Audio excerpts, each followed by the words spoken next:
was quite loud. That was louder than I thought it would be. Well, anyway, I'm sure you guys are curious about what's going to be going on. I think it's pretty self-explanatory with the title. Gosh, that was loud. I have to admit, that was actually loud in terms of my TV. That's my bad, everybody. Alright, well, let's turn down the volume just a little bit. Awesome sauce. Connection is looking mighty good. That's what we want. Yeah, right? I say let's get straight to it, right? Also, if you're not awake... Hey! Aren't you awake now? Yeah? Okay, cool. Alright, so I'm late to the party. Obviously, I'm going to do my reaction of this and also the other trailer too, because considering that the connection is pretty good, my audio is coming in pretty good too, I figure, hey, why not? I might as well do the reaction of the second trailer, but the first one, absolutely. I wanted to do it like pretty much when it first came out, but I was late to the party, so sorry. Gonna be late to the party on this one. Here we go.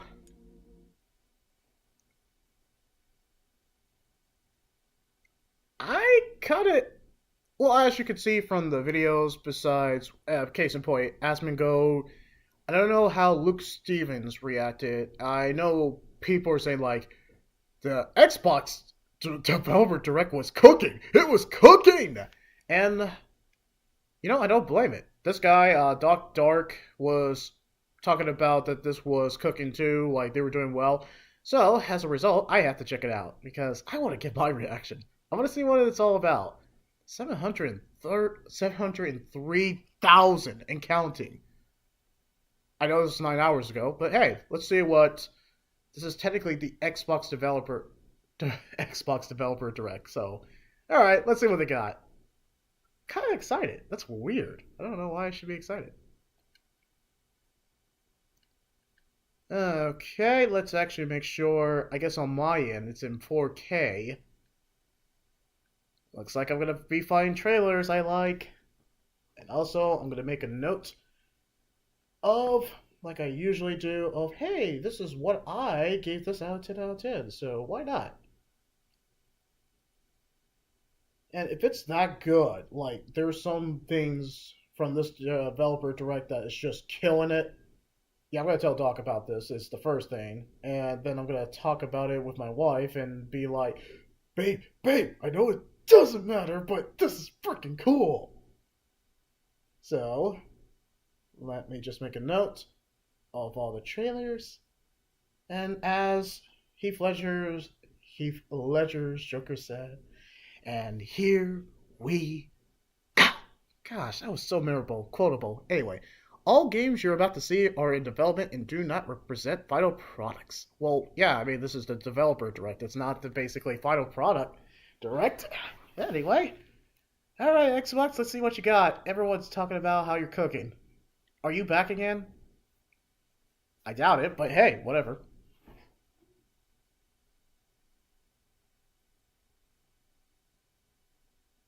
Yeah, I know you guys are pushing for Xbox Direct. Interesting. You're really confident. Why are you confident about joining the show? 18 plus. Alright, where are you starting with? Okay, they must be really confident if they're starting with, like, enjoy the show.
Interesting, you start with Xbox Game Studios Publishing first.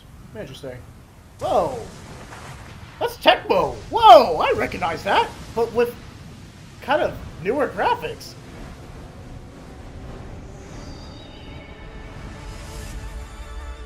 I recognize that title screen! That's Team Ninja! And also, I guess, Tecmo. Oh, hello? What?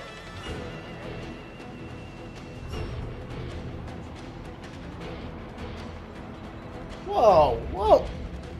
こんにちは、コエテクモゲームズチーム忍者の安田文彦です。Oh, konnichiwa. 今日は皆様にチーム忍者が長く大切にしてきたアクションシリーズの新情報を発表できる機会をいただけてとても嬉しく思います。早速ですが、こちらをご覧ください。Oh yeah, you're confident about this. Let's see what you got. All right.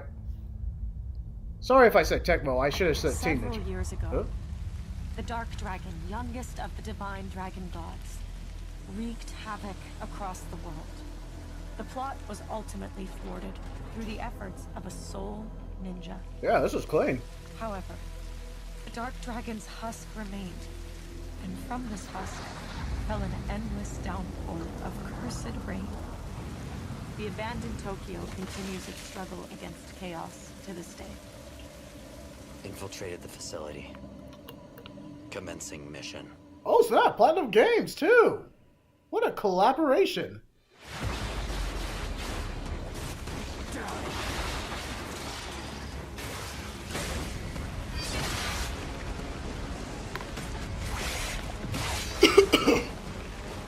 No escape.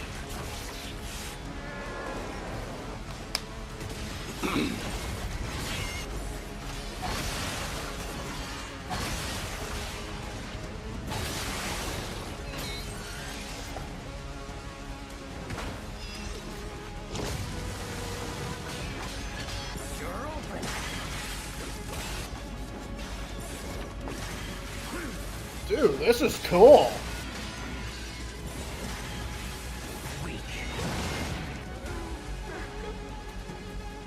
Yeah, this is cool. Yeah, this is definitely by Platinum Games too.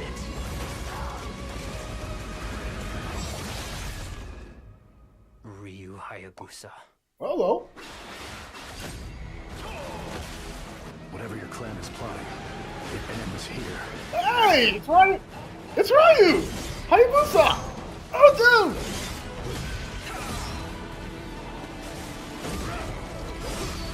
So you've come, Raven. Back off, Hayabusa. I will execute my mission. No way.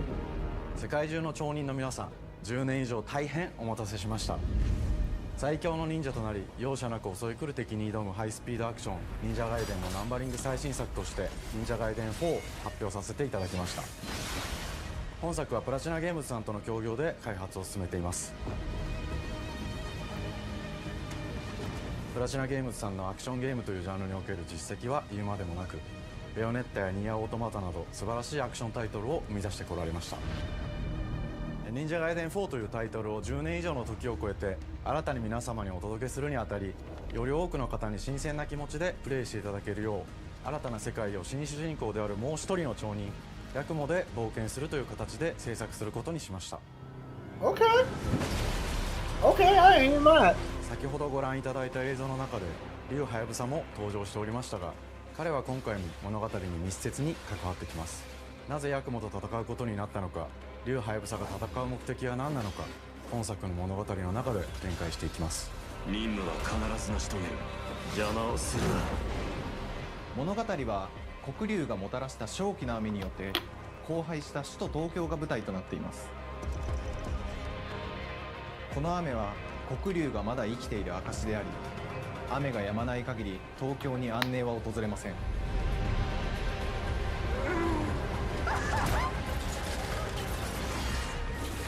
今作の新主人公であり、ハヤブサと対をなすカラス一門に所属するヤクモが首都東京で黒龍を倒し、この世界を晴らすため戦いに身を投じます。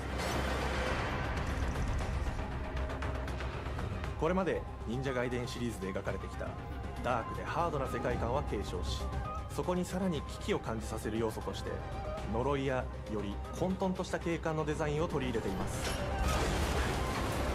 ステージプレイ中に街が呪いの影響を受け、ビルは崩れ、道は歪み、ヤクモをピンチに陥れることでしょう。舞台となる東京はとある出来事によって街全体が崩壊し、魔族やヤクモと敵対する勢力がひしめき合う状態になっており、環境全体がプレイヤーに牙を向くように感じられるはずです。前作より立体的に自由度の増した危険に満ちたステージを、リングやシリーズおなじみの体術など忍者アクションを駆使して乗り越えていくことになります。レールアクション、スイングアクションなどのダイナミックで爽快なシチュエーションを多く追加しました。これら以外にも様々なシチュエーションやチャレンジ、隠されたアイテムなどを用意しており、ステージが進むごとに上がっていくテンションにも驚いていただけると思います。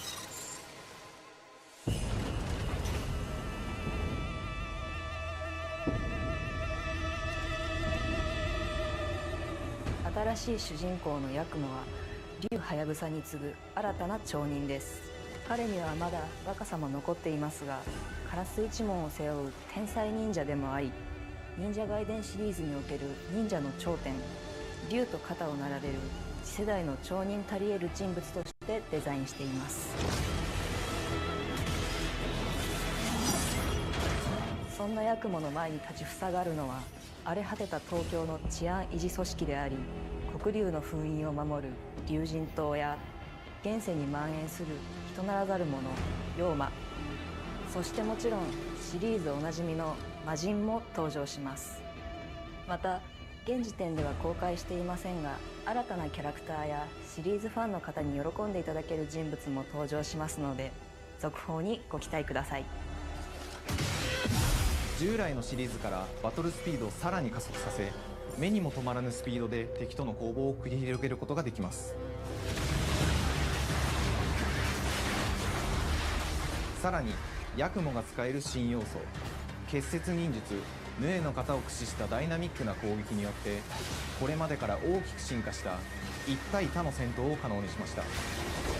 ヌエの型ではこれまでの忍者外伝にはない広範囲かつ一撃必殺の攻撃となっており、多勢に無勢の状態が長く続く戦況を一気に覆すことができます。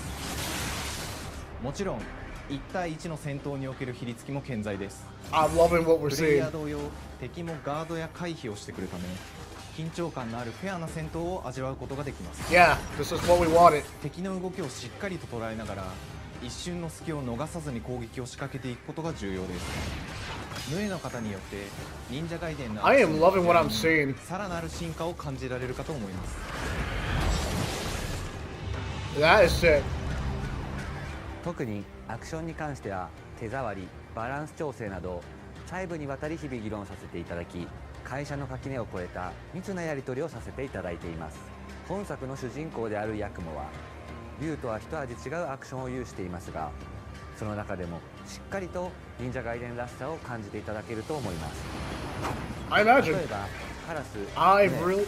2つの型があるという点がヤクモの大きな特徴ですが、それらが持つ多彩な性能のアクションを用いて敵や状況ごとに使い分ける攻略の深みや熱脚、エッジなどを絡めた That's brutal. 抑揚ある And I love 攻 it. 防などは That's もちろん brutal. ヤクモ And I でも love 健 it. 在です。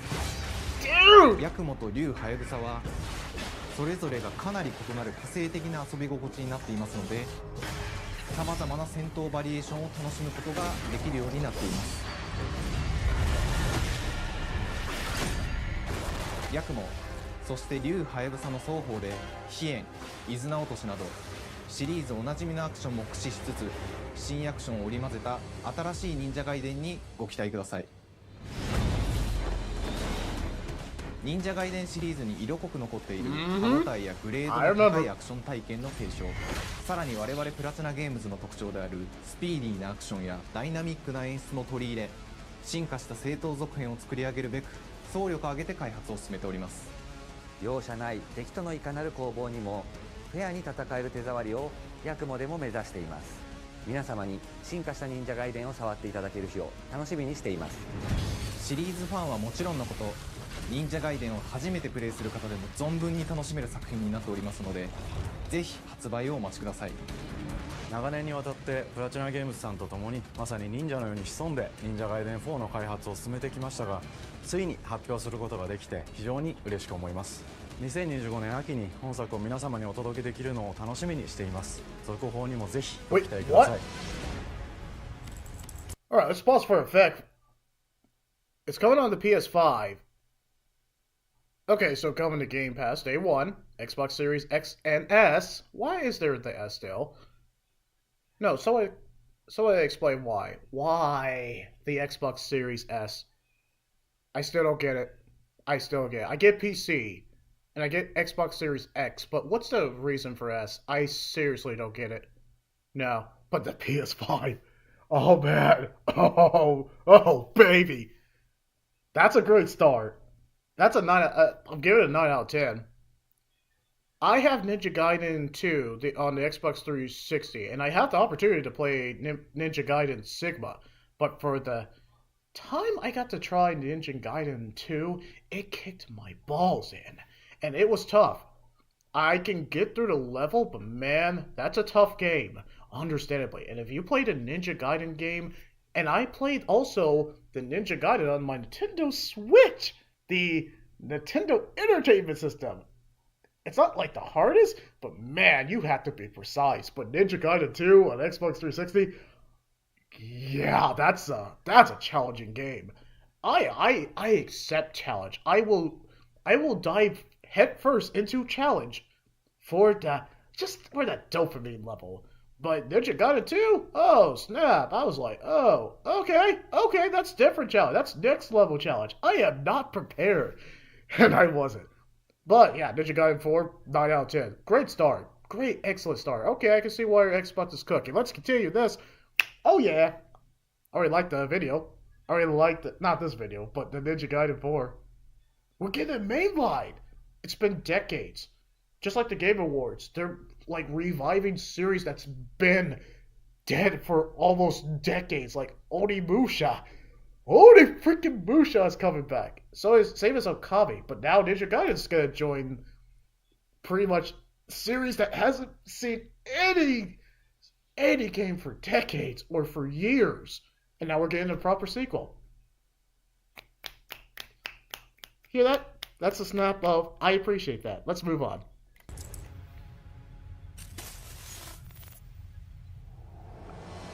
さて、本日お伝えしたい発表はそれだけではありません。こちらをご覧ください。Oh my gosh. Yeah, okay. Yeah, let's do it.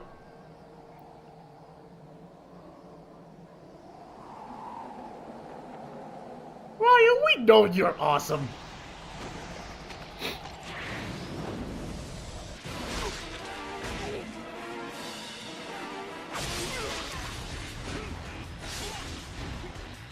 Oh shit. Oh snap!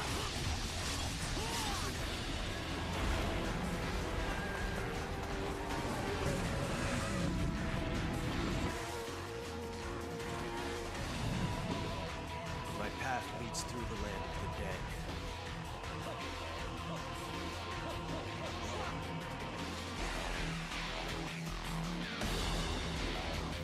And thus the sun sets on the Dragon Ninja bloodline.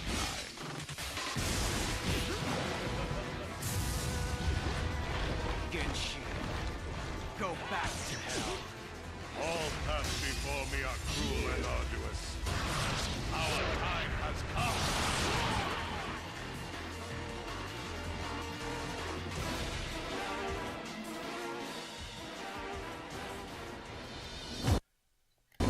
Ninja Gaiden 2のオリジナル版は2008年に Xbox 360で発売し、I'm very much 表 aware. 現とハイスピードなバトルを皆様 Yes, に it お is. 楽しみいただいた作品です。本作忍者ガイデン2ブラックではオリジナル版の表現に立ち戻り、アンリアルエンジン5を用いてグラフィックを大幅に刷新、忍者ガイデン2の完全版として開発いたしました。美麗なグラフィックでお楽しみいただけるのはもちろん、竜ハヤブサに加え、綾音、もみじ、レイチェルもプレイブルキャラクターとして登場します。そして本作は本日コンソール、PC、そして Xbox ゲームパスでこの後すぐに発売となり Wait, ます。 what?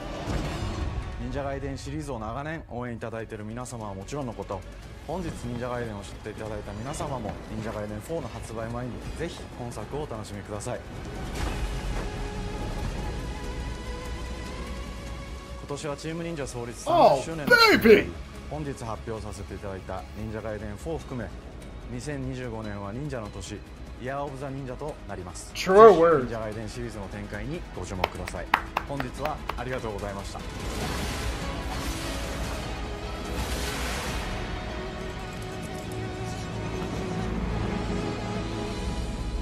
I'm gonna check it out. I'm gonna check it out. Yeah, that made me happy. I'm not even a major Ninja Gaiden fan, but I appreciate when we get them. He's right. The Xbox 360, which I currently own, came out in 2008. He is straight up right. And let me see. Oh my gosh, it actually is out. Oh my gosh, it came out today. That is crazy. I mean, I can always play the Xbox 360, but man, that is tempting. That is tempting to play the PS5 version. It's the original version. You get to play Ayade? I think it's Ayade. Well, hey, if I get the name butcher for Ayade wrong, you can definitely correct me. There's always going to be that grammar shark. But besides that, yeah, we get to play Rachel from definitely Ninja Gaiden, the first one, and I guess Ninja Gaiden Sigma, but I actually can play that. Once I think about it, I really can. But the fact that we're getting Ninja Gaiden 4, we're getting a mainline Ninja Gaiden, and we're also getting Ninja Gaiden 2, which I currently own on an Xbox 360. So I technically can play it, and I can pretty much make side-by-side comparisons once I live stream it. So I am mad. Overall, that's a 9 out of Ninja Gaiden 2. Yeah, Ninja Gaiden 2 Black. I appreciate that we got a release date, and they didn't even make us wait long. We're getting it like the same day, so the wait for Ninja Gaiden 4 won't be arduous. It will be freaking awesome. Because we don't have to wait long, because we have Ninja Gaiden 2, the tie is over. But if you really want to get into that Ninja Gaiden fix, you can always play Ninja Gaiden if you have a PlayStation Plus, I guess, Premium, or, I don't know if Extra, but we'll say Extra and Premium. You can always play Ninja Gaiden Sigma all the way to 3, so you are going to get your Ninja Gaiden fix. The Year of the Ninja, truer words, guy is on point. He gave us all the good stuff, all the goodie that we wanted for Ninja Gaiden. I ain't mad. Let's move on. Bro, that is so... Oh yeah, South of Midnight. Alright, let's see what these guys got going on. Alright, what you guys got? You got me motivated.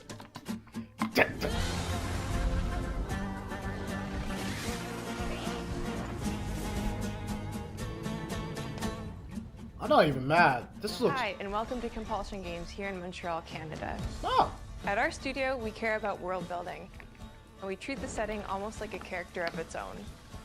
From the magical noir of contrast to the alternate history we have few, we draw inspiration from the landscape to shape mood, drama, and intrigue. For South of Midnight, our third-person action-adventure game, the story and characters bring a folkloric Deep South to life. Okay. This gave us a chance to explore Southern Gothic themes with a dark fantasy twist. So while our protagonist Hazel is at the forefront of our story, it's the macabre elements and larger-than-life creatures that will leave a mark on her journey and growth. I love the art direction. I'll be in the minority. I love the art direction. It is really picking up out there. Did you pack everything? Mama, this ain't my first hurricane. I know what to do. As long as you didn't forget the flashlights and batteries. Oh, shoot, we got 5 minutes. Let's go. I love this. Don't mumble. Speak on it. I said we wouldn't be rushed if you didn't waste all that time at the shelter. Now, you want to bring this up right now. I'm just saying. Hazel, please. We might need some help. I might need some help. While you're out helping everybody else. Hazel! That was tense!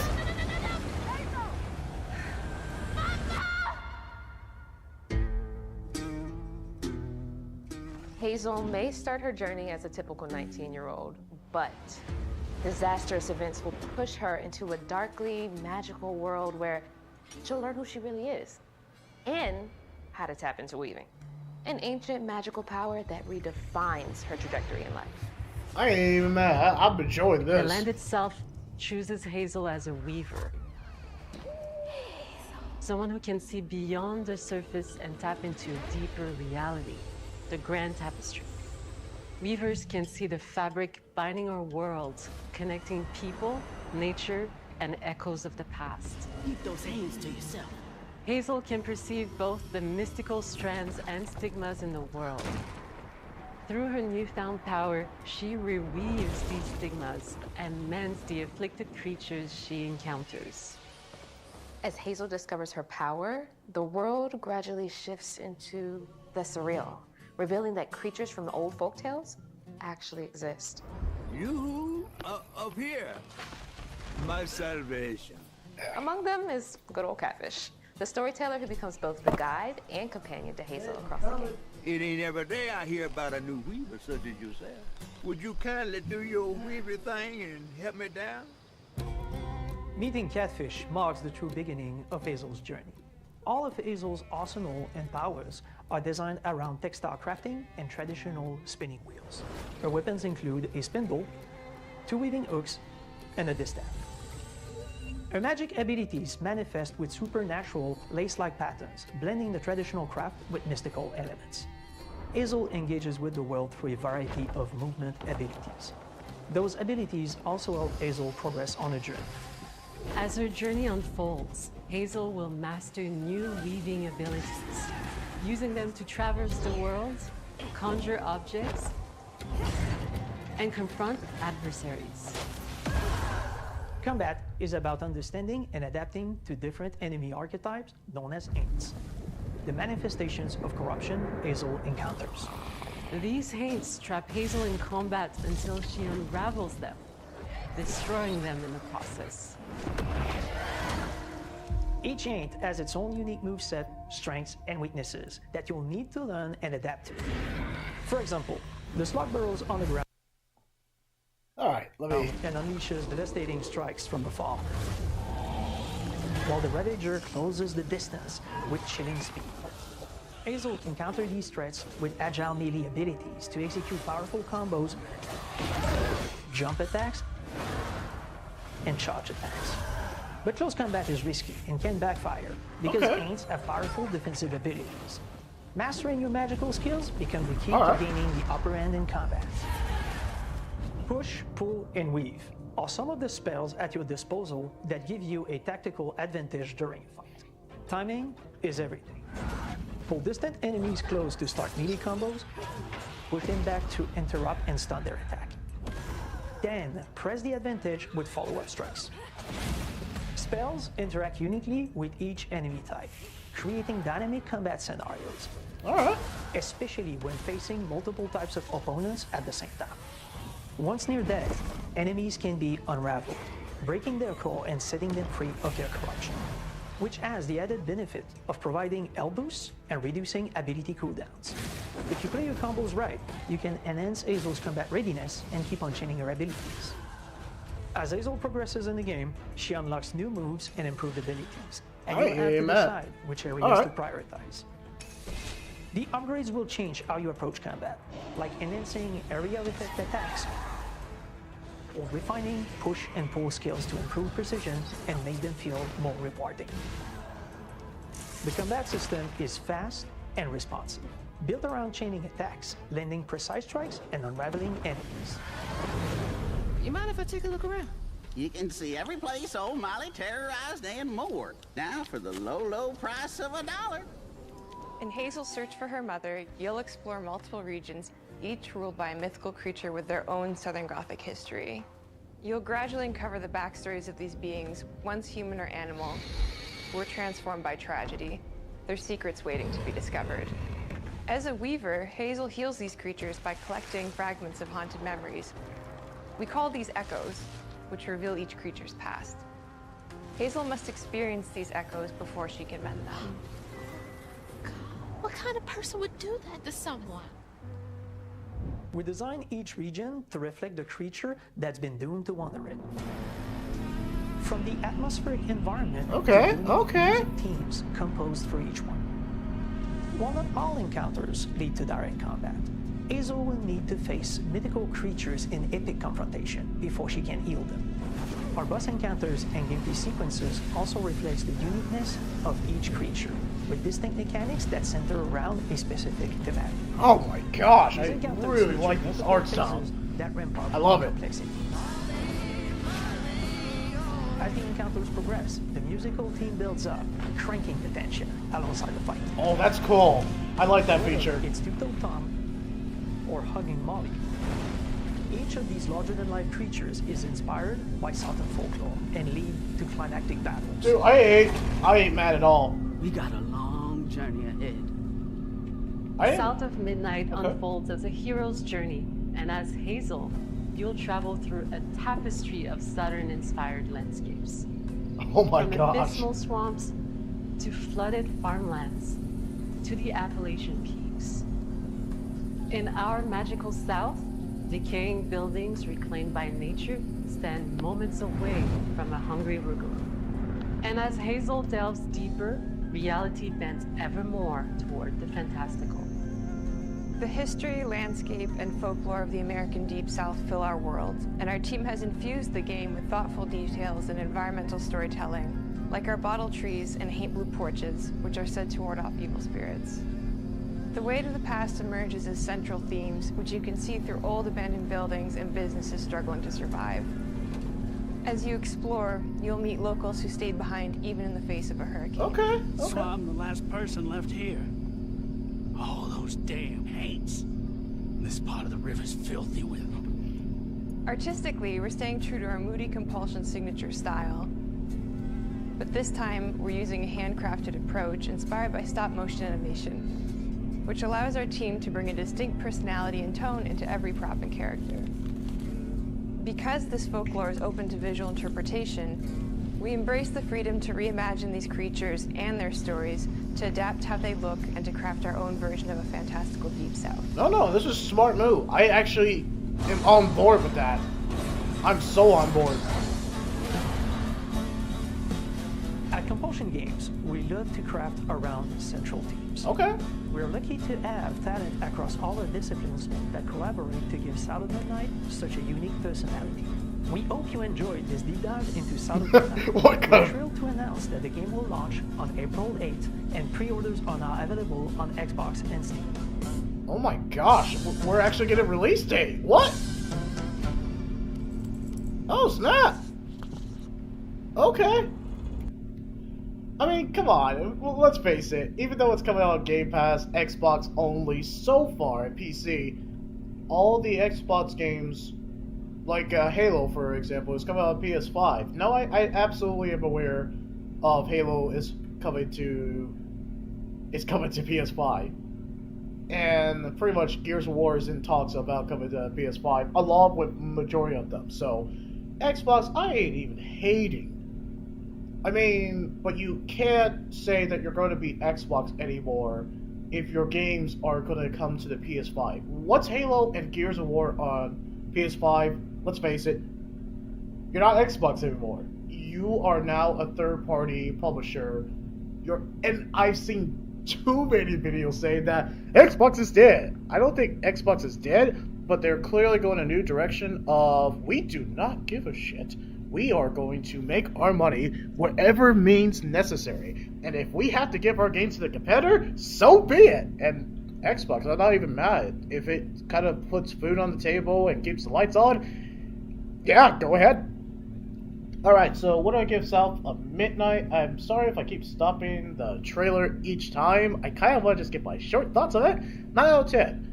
The 30 frames per second, even though we're in a time of 60 frames per second and 120 frames per second, it works for South of Midnight.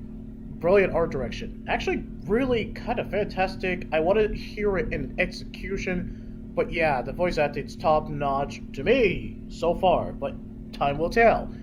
But that art direction is killing it. The atmosphere, what they're trying to do with the South, in a literal South, because it is in the South, the boss fights, the combat, everything that they're doing with this is just going like, okay, I ain't mad at you, Compulsion Games. I forgot you guys did Contrast. That was ages ago, but I ain't even mad. What I've been seeing is out of Midnight. It's like Into the Spider-Verse in a sense because of the 30 frames per second and the art direction combined with Devil May Cry. And you know what? It freaking works. I'm looking forward to this one. Once it comes to PS5, because that's inevitable, I probably will play it. Oh man, Xbox is killing it. Alright, let's continue. Again. Alright, we're down with 2 showcases. Who's next? Who's next? Oh my gosh, it's this guys! Oh, this was on my wish list. Let's go. Let's go! Yeah, let's go, baby. Let's go.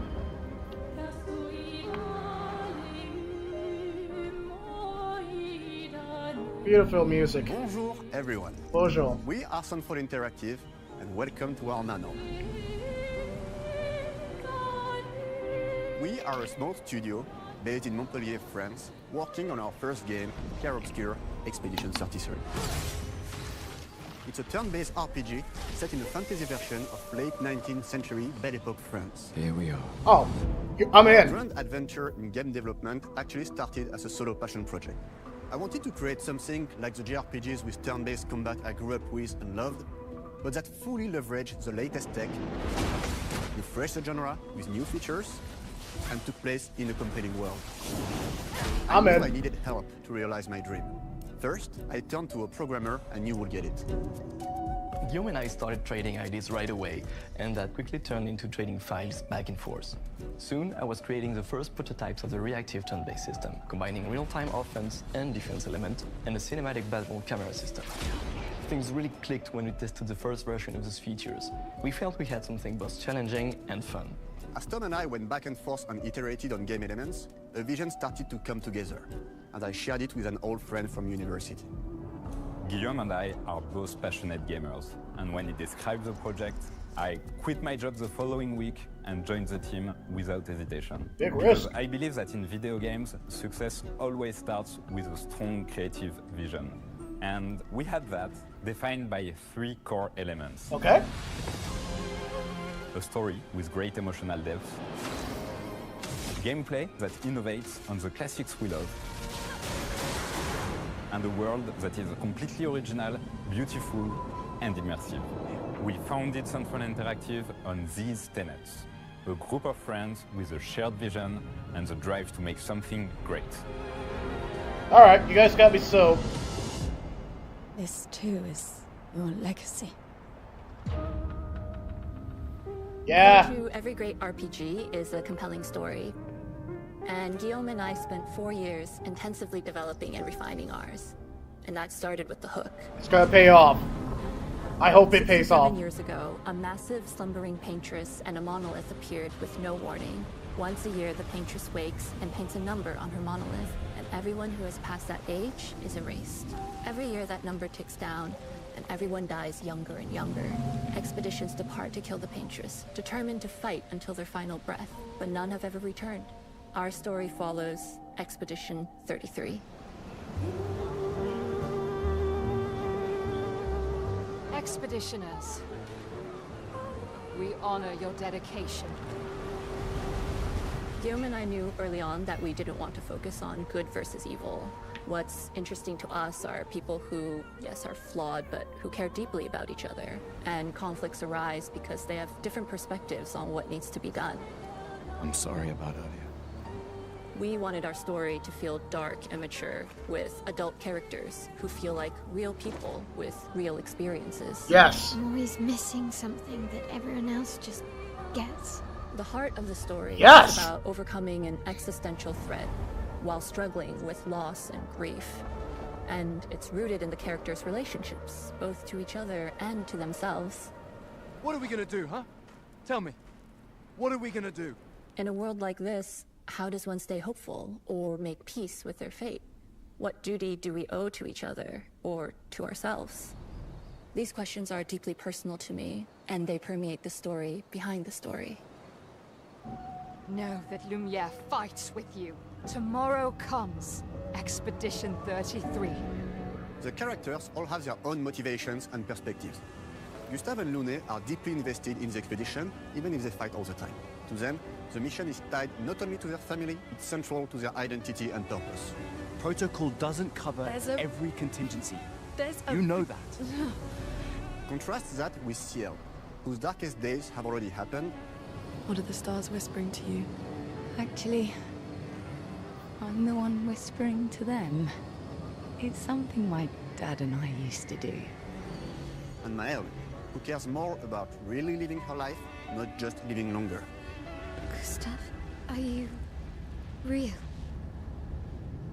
It's not all dark, though. Along the way, they meet various colorful NPCs and recruit Monoko, who is a friendly but kinda bloodthirsty philosopher and a fully playable character. He has a really cool battle mechanic where he can turn into the enemies he defeats. What are you doing? Just need the foot. Aha! He's very, very old and has seen many expeditions come and go. He is a Jet Troll, which are a group of playful beings who view battle as a form of meditation. Okay. They're fun and sort of ridiculous. You'll meet Monoko and many other Jet Trolls across the game. Wow! And of course, there is Esquier, who is one of the oldest and lore-wise the most powerful creatures in the verse. Esquier is that powerful? He will be your mount and help you travel to secret corners of the world. And if you bring him back his special stones, you can unlock abilities for him to access new areas of the world and find exciting secrets. I'm strong, but I'm not that strong. Everyone has their own reason for joining the expedition, and each of them has their own story arc and resolution that we think players will really connect with. In addition to a strong narrative, we had a clear vision for our own take on the genre's core gameplay. Our reactive turn-based system takes the traditional turn-based battle mechanic we love and adds real-time reaction, which gives so much combat damage, greater intensity and dynamism. During so enemy much turns, damage. you can negate all damage by dodging or parrying at the right time. But balancing turn-based with real-time mechanics took a long time to get right. During initial playtests, turn-based players often found the real-time elements too hard. Some of us are still traumatized by enemies from back then. We've done a lot of rebalancing since, and with a lot of iteration, we ultimately came up with a formula that we're proud of. Players who are good at real-time can take more risks, and others can counterbalance with items and strategies. Yeah, I'm impressed. A big part of that formula lies in the many ways you can customize your character. I'm impressed. I am so impressed.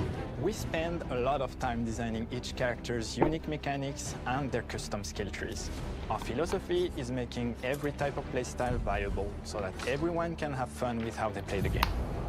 Each character has a unique mechanic. Maëlle switches between stances which can ultimately boost defense or power.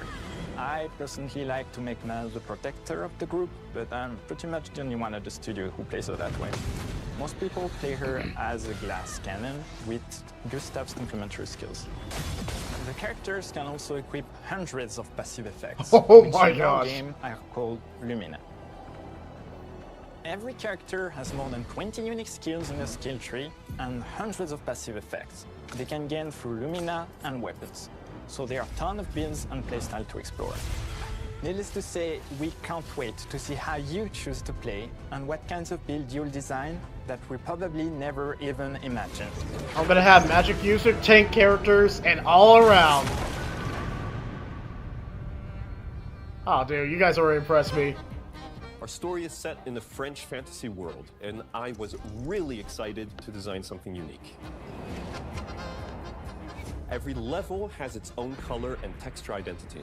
For example, the Jestro Village is an early area in the game where players can enjoy a fun break. We wanted something that feels chaotic, grungy, and toy-like. It's basically a bazaar. Everything's disorganized, chaos everywhere, huts are unsafe, built without much thought. It's a place where anyone could fight you at any point, which is pretty much what the Jestrals are like. Gaoba Kakiko Mao. The Jestral village is hidden inside the ancient sanctuary. The ideas here were forest, labyrinth, and sentinels. Okay. I designed it as a vibrant place, like an old graveyard of Jestrals, or forgotten wooden toys in a box, with two main colors, red and white. I wanted to make it feel cozy, hidden from danger, with traps and labyrinths in case enemies get in.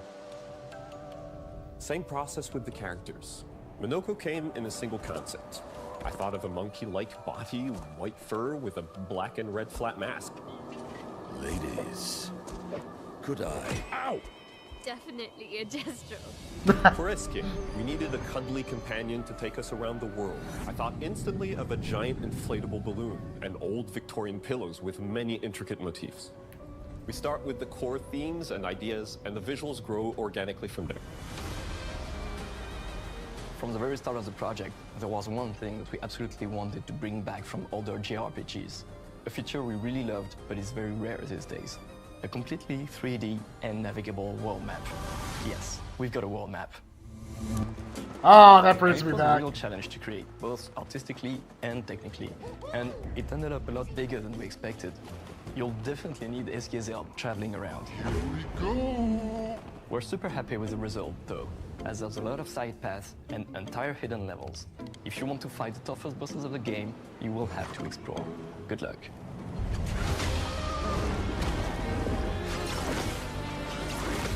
We've poured our hearts and souls into this game for the past 4 years. Yeah, I could tell. That's why we're delighted to announce that Expedition 33 launches on April 24th on Xbox Series X and S and is available day one with Xbox Game Pass. Oh my gosh! You can already wishes the game and follow us for more info. We are super excited to invite you into the world of Expedition 33. We are a small, passionate team, it's our debut game, and we can't wait for you to discover our story, our world, and our take on the turn-based genre. On behalf of everyone at Sunfall, thank you for joining us. Tomorrow comes. Demain viendra. Tomorrow comes. Demain viendra. Demain viendra. Tomorrow comes. Tomorrow comes! Okay! April 24th! Tomorrow comes, but not soon enough for this game. Alright, I'm in. Oh man, oh man. Oh my gosh! How much time do we got? Oh shit. Okay, I'm ready.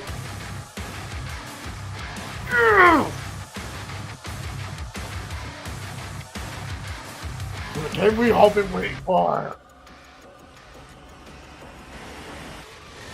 Hello, and welcome to Dallas, Texas, home of id Software, where more than 30 years ago, a small team of game developers helped define and set a course for first-person shooters. Yes, they did. A lot has changed since then, but our team is as passionate as ever. And the most important values at the core of our games, innovation, craftsmanship, and performance, remain a priority for us to this day. And as you're about to see, those values are infused in every aspect of this latest installment in the legendary Doom franchise. It is an honor to work on this game, to carry on id's tradition of creating all-out, groundbreaking levels of fun. So now, we're excited to share with you a look at our most ambitious game yet. This is Doom: The Dark Ages. All right. I was so stupid I mouthed the words.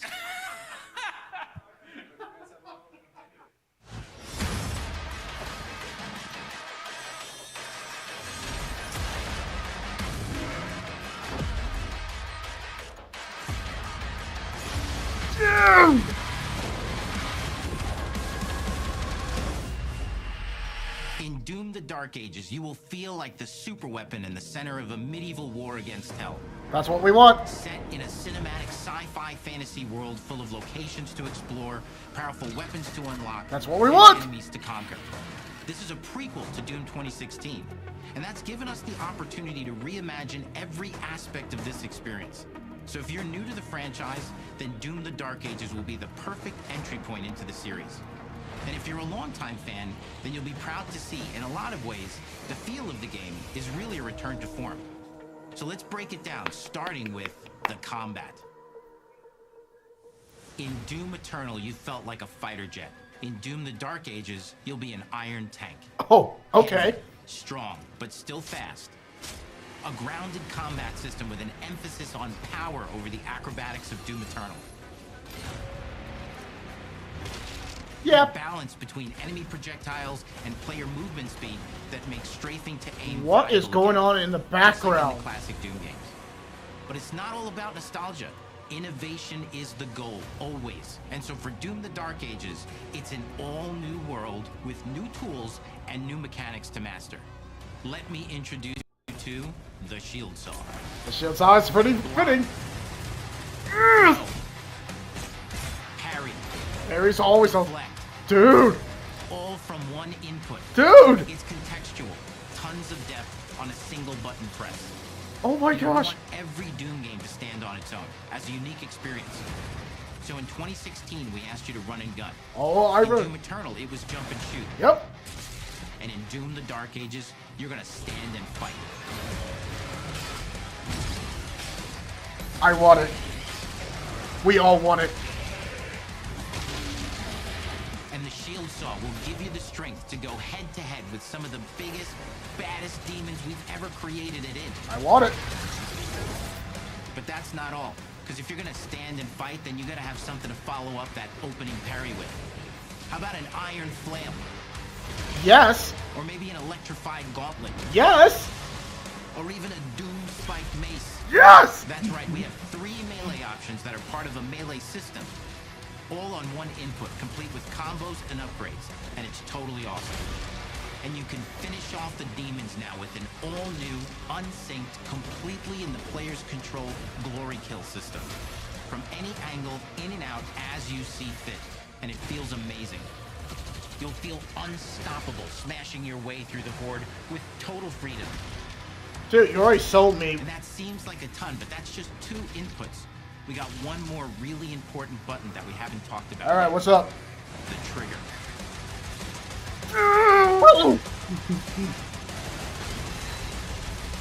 That's right, we've saved the best for last. Doom has and always will be all about the guns. It's always. And Dark Ages has some of the most ridiculously powerful weapons that we've ever created.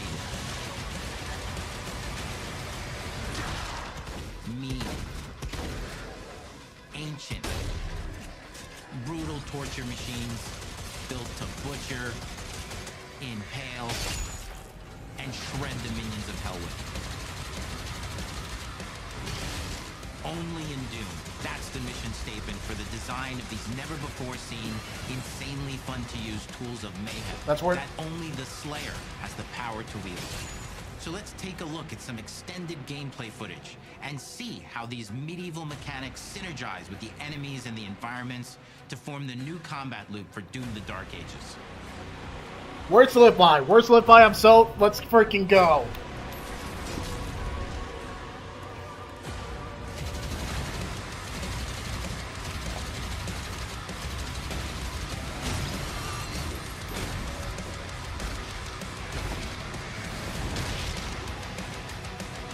Sorry, I got rewind a little bit because it was awesome, and also, well, I guess my headset came out for a little bit. Let's rewind. Of these never-before-seen, insanely fun-to-use tools of mayhem that only the Slayer has the power to wield. So let's take a look at some extended gameplay footage and see how these medieval mechanics synergize with the enemies and the environments to form the new combat loop for Doom: The Dark Ages. Ah! Pause it for effect. Yeah. His craft is death. Yes, I took that from Warhammer, but he makes death a musical piece. Because you'll hear the screams of your enemy, and you'll hear the blood. Well, not the blood.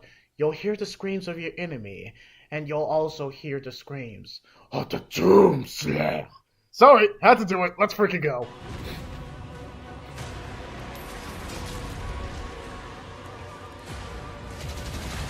Dude! Dude! As a grown man, this never gets old. Yeah, he gone.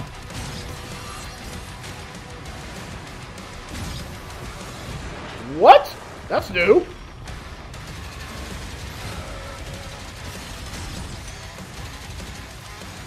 Dude! Wait.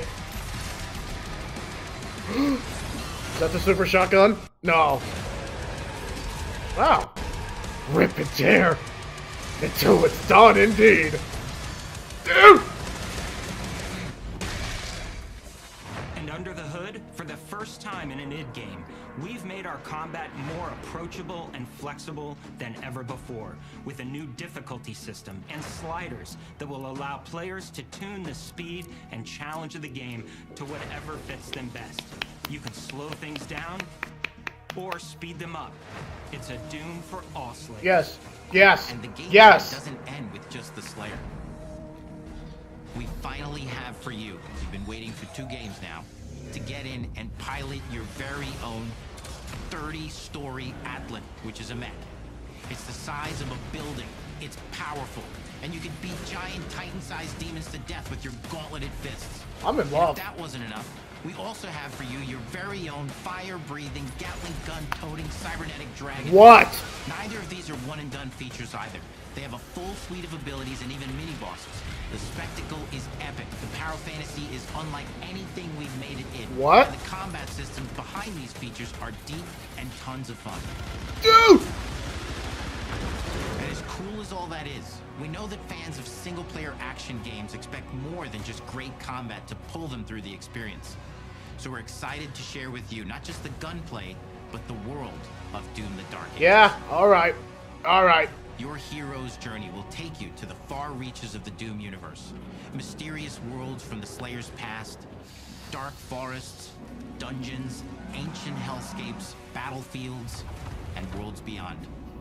And through exploration, you'll be unlocking new abilities and godlike powers every step of the way. Now armed with your trusty shield saw, you're gonna cut, leap, and smash your way through environments full of secrets and treasures.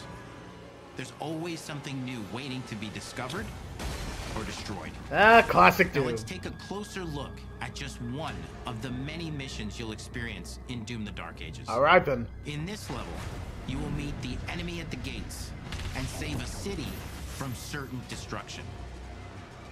Explore the medieval battlefield outside the castle walls, seeking out targets and enemy formations along the way to engage with as you see fit, with any gun you choose. Explore what is the largest play space ever in a Doom game, discovering secret caves and dungeon-like mines in search of vital resources. You control the pace of the game. Where you go, who you fight, and the objectives you pursue. That was a new enemy. Never seen that enemy before. It's a Doom sandbox full of war and riches. Once you've broken the enemy assault, head back to the main gates, because the battle isn't over yet.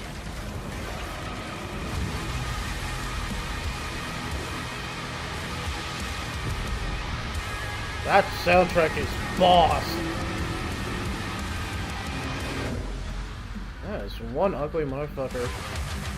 And the soundtrack to your epic adventures will be composed by the award-winning team at Finishing Move, providing you with a metal soundscape that's loaded with guitars, medieval vibes, and pure adrenaline. You'll feel like you're expanding the legend of the Slayer with every mission you complete. Alright. And speaking of that legend, the story of Doom the Dark Ages, like everything else in the game, is big. It's a super blockbuster event with everything on the line, and you are the star of the show. Your power is coveted by your enemies and withheld from your allies. With the Slayer imprisoned at the start of our story, the balance of power between good and evil is shifting, and time is running out. It's a new story and the perfect entry point for new players. Yes. It's easier to access now as we've taken the narrative out of the codex and into the cutscenes, featuring new characters, old allies, and powerful new villains. And for returning players, it leads directly into the Doom 2016 Slayer's Testaments. It's an action story worthy of the Slayer's legend.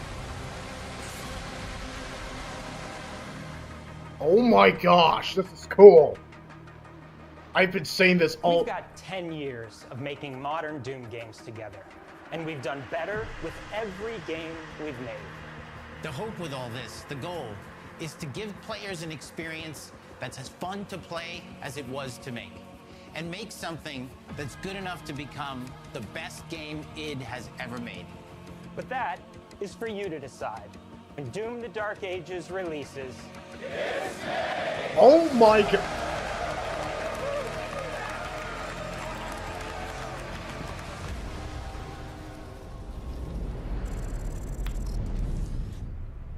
Wait, is there anything left? Oh my gosh, there is! Right?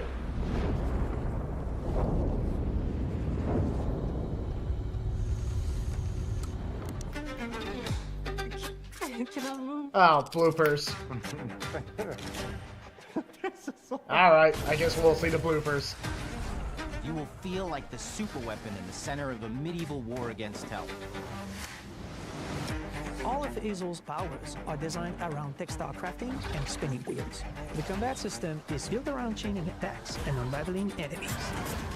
Our reactive turn-based system has a real-time reaction, which gives combat greater intensity and dynamism. 忍具やシリーズおなじみの体術など忍者アクションを駆使して乗り越えていくことになります。皆様に進化した忍者ガイデンを触っていただけるよう楽しみにしています。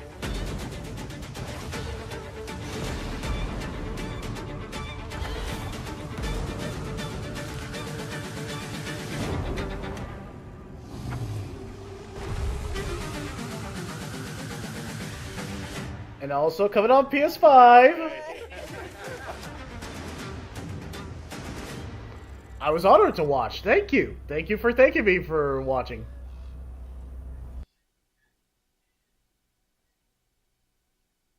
Alright, let me see if I can speed this up.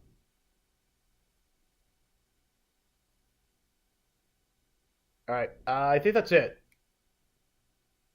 No? Okay, it's just doing the same thing. Good. Good. Oh, dude. Okay. Oh, man. What should I give it?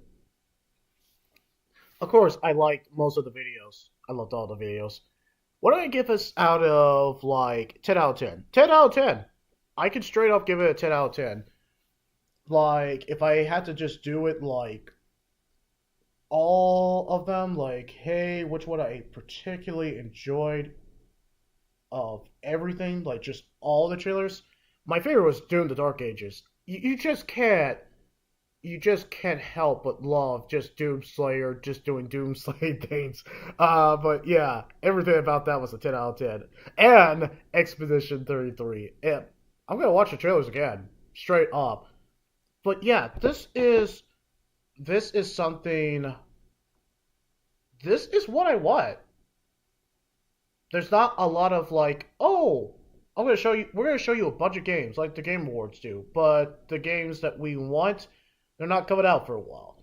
Or like state of play sometimes, but majority of times where they introduce a game, but we won't see it for the light of day until like years later.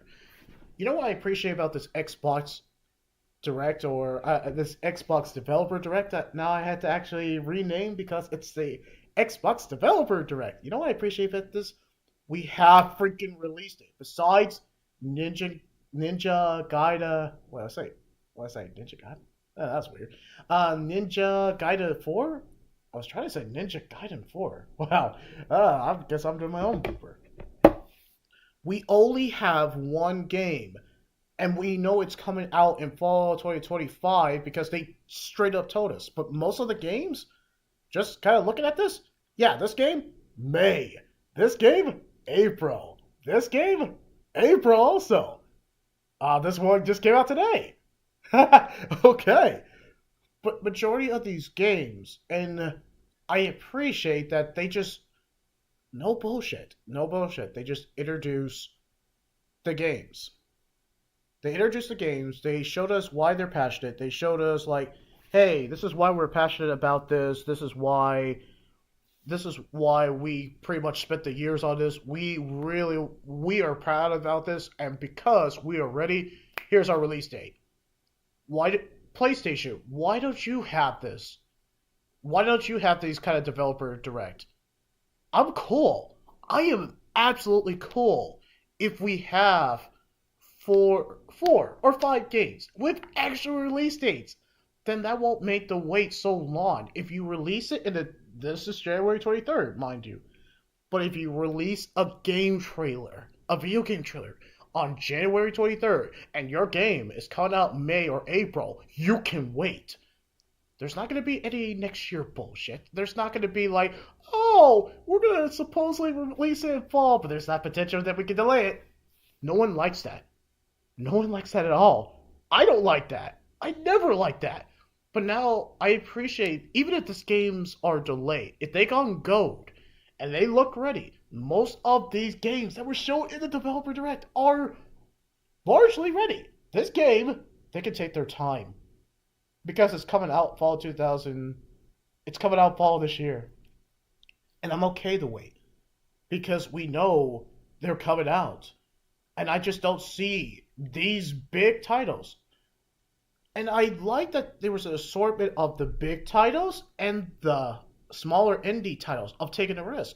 Why don't we have risk taken like that? We should have risk taken like this. Oh gosh. This is why creativity in video game industry is so limited. Because we don't get stuff like this. The developers tell us their background. They show us the good shit. They show us the good stuff.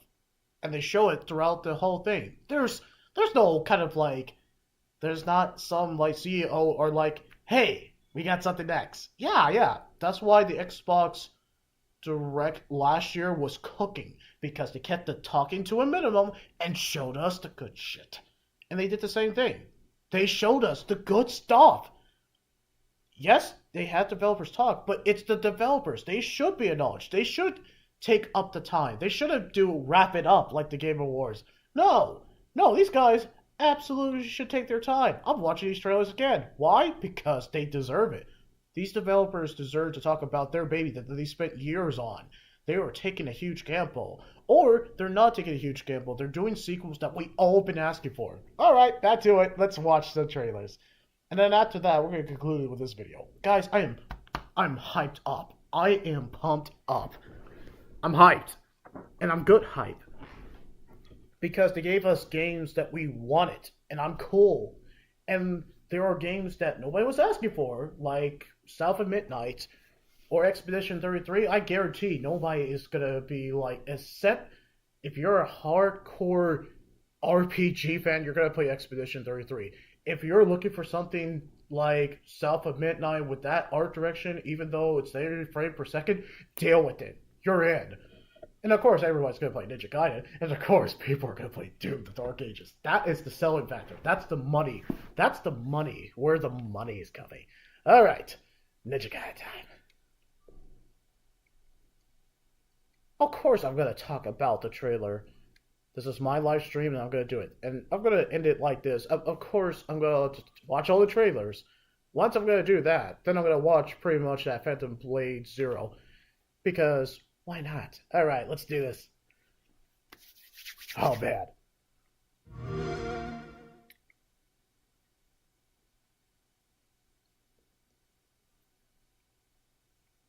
I'm going to rewind this for a brief second. They can't call themselves Xbox Game Studios. If your games are coming on the PS5, you might as well, you can call yourself that. But let's face it, Xbox. You're not Xbox anymore. You might as well just call yourself Xbox Studios. Or Microsoft Studios, which you used to do before. But now you're Xbox Game Studios? I'm sorry, you're not anymore. Anyway.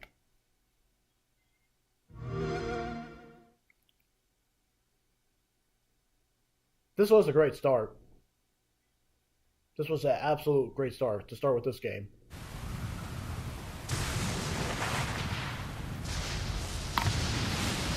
Gosh, that brings me back to my Dead or Alive 4 days.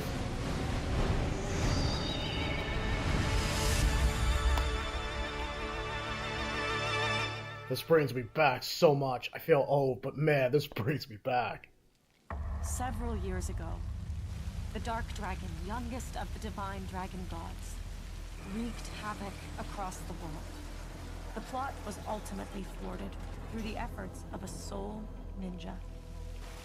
However, the Dark Dragon's husk remained, and from this husk fell an endless downpour of cursed rain. The abandoned Tokyo continues its struggle against chaos to this day. Infiltrated the facility. Commencing mission. I appreciate it.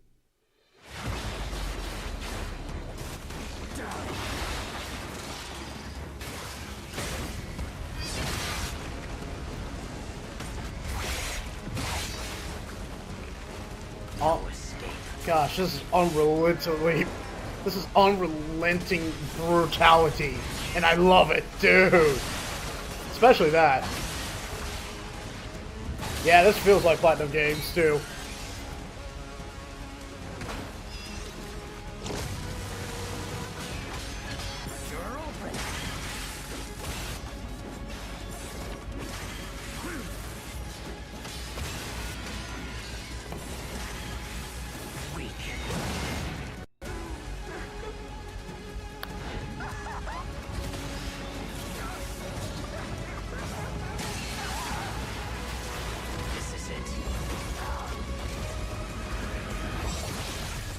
That is so cool. Ryu Hayabusa. Whatever your clan is plotting, it ends here.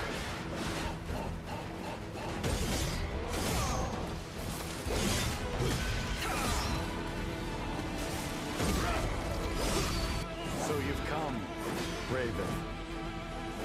Back off, Hayabusa. I will execute my mission.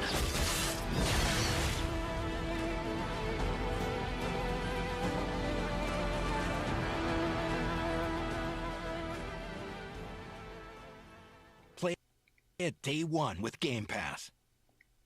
Game Pass is doing its job well. They're giving us actual games. PlayStation Plus, Extra Premium, but really Sony, and PlayStation. Why don't you guys do a day one Game Pass? I know you're going to raise the price, but Xbox is doing... It doesn't matter if they're losing the console war. They're putting games out there for $20. When you think about it, no one has to pay.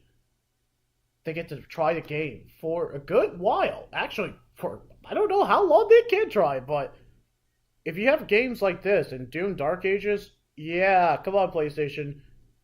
I mean, look at your track record. You cancel 9 live service games.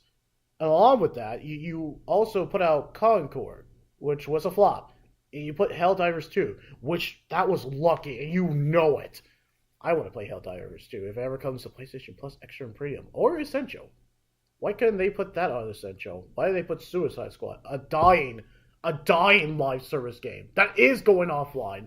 But no, don't put Helldivers 2. But anyway, yeah, when you have games like this coming to Game Pass, even though you're charging like $20, if that's like an arm and leg, people are going to buy that. People are going to pay that subscription to play that sweet looking game. Look at that. That's the shit. Look at that. It's a 9 out of 10. I like that we're playing a new protagonist. I like that this is a main proper sequel to the Ninja Gaiden series, even though you could say that Ninja Gaiden 3 was the nail to the coffin. I've seen the reviews too, not the video game critics, we can't go with that, but I don't think anybody was leaning towards Ninja Gaiden 3. People love Ninja Gaiden 1 and 2. And of course the old school one too. But man, yeah, this feels great. Seeing Raya Hayabusa in the new graphics is pretty awesome. Number sequel, this is the 4th of the Ninja Gaiden series. This feels like a return to form with the new protagonist. Cool. And it's a collaboration with Platinum Games. Smart move. That is the breath of fresh air that they needed. Bravo. Ninja Gaiden 4. I hope it kills it. Like, literal. Yeah, I guess you're killing ninjas and demons and all that. Hope it kills it. Like the new protagonist. Want to see where this goes. That's all I'm going to say.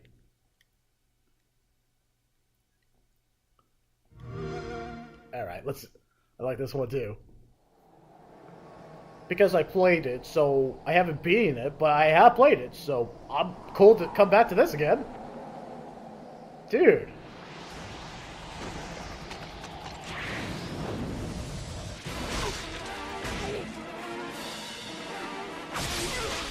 Dude, that brings me back.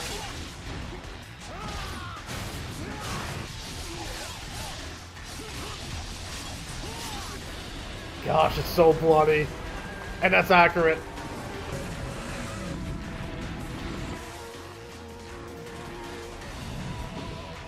My path leads through the land of the dead.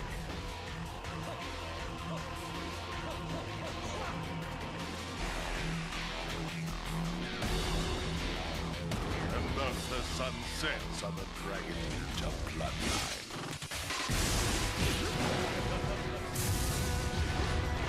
Genshin, go back to hell. All paths before me are cruel and arduous. Our time has come.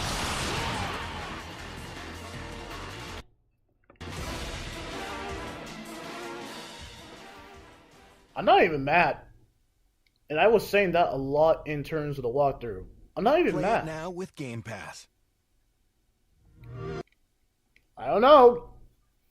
That is convincing me to get an Xbox Series X just to play that. But of course, it is technically on the PlayStation 5, so if I bought it, I would own it. But if I got the Xbox Series X, I would have to just pay a subscription, but I don't have to buy the game, and I get to play it for like $20. I mean, that's arm and leg, but the fact that you get to play a bunch of games day one without having to actually buy the game, I mean, that's not really a huge loss, especially if you don't really care for the game, or if you just didn't want to spend money for it. You get, like, gosh, a lot of games. I don't know, Xbox Series X, you're looking enticing. Especially if you're putting games like that in Doom Dark Ages. Okay, I ain't mad. It's an 9 out of 10 because it's a classic remake that people... It's 2008. Okay, this makes sense.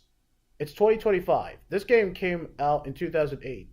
So if you calculate this, and I have to calculate this real quick too. I want to say 17 years, but I want to totally don't butcher this. So give me a sec. Here's my fancy calculator. Okay, and it was 2008. Yeah, this has been 17 years. So I was right. 17 years. And that makes sense. Resident Evil 4 Remake totally made sense because it's been decades since the original. This came out in 2008. I think it should be a rule. If a game is 10 plus years, 10 years or up, 10 plus years, then that's legit. You can definitely do a remake or remaster. You shouldn't do a remake or remaster for Horizon Zero Dawn, even though I'm going to get it, the remaster. But it only has been, when you think about it, because that came out last year, 7 years. That's been 7 years. And it still looks good on the PS4 version. I'm with everybody else. I'm still going to get it, but it doesn't make sense why you would remake that game, but you won't remake games that are asking for it. That's been 10 plus years.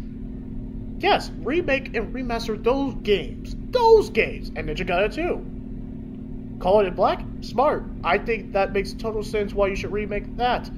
Love the new graphics. Yep, the combat looks awesome, and with that kind of like that new remake smell, yeah, that's the shit. Anyway, all right, South of Midnight, worth it. I mean, I don't have to watch all these trailers, but I'm gonna freaking do it. Of course, I'm gonna do it.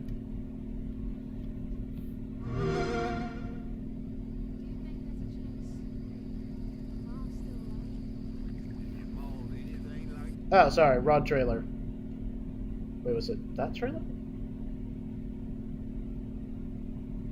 No, sorry, wrong trailer. Hold on, give me a sec.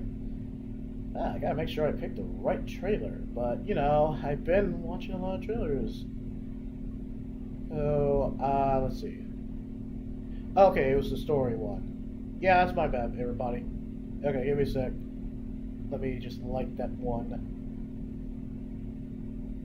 And I actually did watch the trailer over this. Okay, now I fixed it. It is really It is really picking up out there. Did you pack everything? Mama, this ain't my first hurricane. I know what to do. As long as you didn't forget the flashlights and batteries. Oh, shit, we got 5 minutes. Let's go. Won't be rushed if you didn't. Don't mumble. Speak on it. I said we wouldn't be rushed if you didn't waste all that time at the shelter. Now, you want to bring this up right now. I'm just saying. Hazel, please. We might need some help. I might need some help. While you're out helping everybody else. Hazel!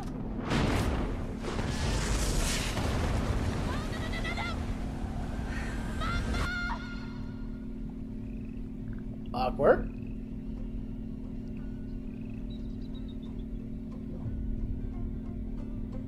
This is a solid trailer. Is that Hazel? The trailer got swept downstream with Mama in it, and it ain't just about Mama. I'm seeing these things. Hey, Hazel. Who's there? Up here. You find your mama yet? A talking fish. Nope. Ain't no way. Perfect reaction. It ain't every day I hear about a new weaver such as yourself. What are you talking about? You can't see strides, can't you? And a trained weaver ought to be able to rescue her mama Eve. I can teach you the rest.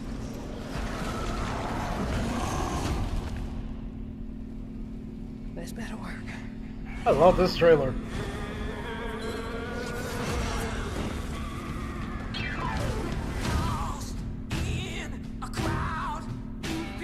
Oh man. Love the music. Can I help you, son? You know anything about that creepy old house up on the hill? Yes, that was once the home of Hug and Molly. Wait, is Hug and Molly real? All the stories are real, darling. Until you come. Oh, hell no. Weavers fix things deep down. They mend parts of your soul so ripped you'd forgotten they were ever one piece. I came all this way to hear your story. The real story, Itchy. It was complicated. This is grown folks' business. This ain't for you. I ain't no damn child.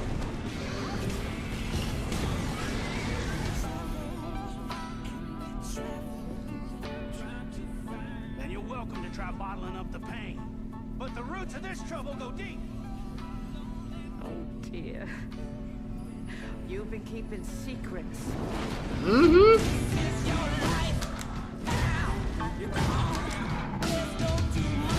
It's here, it's on.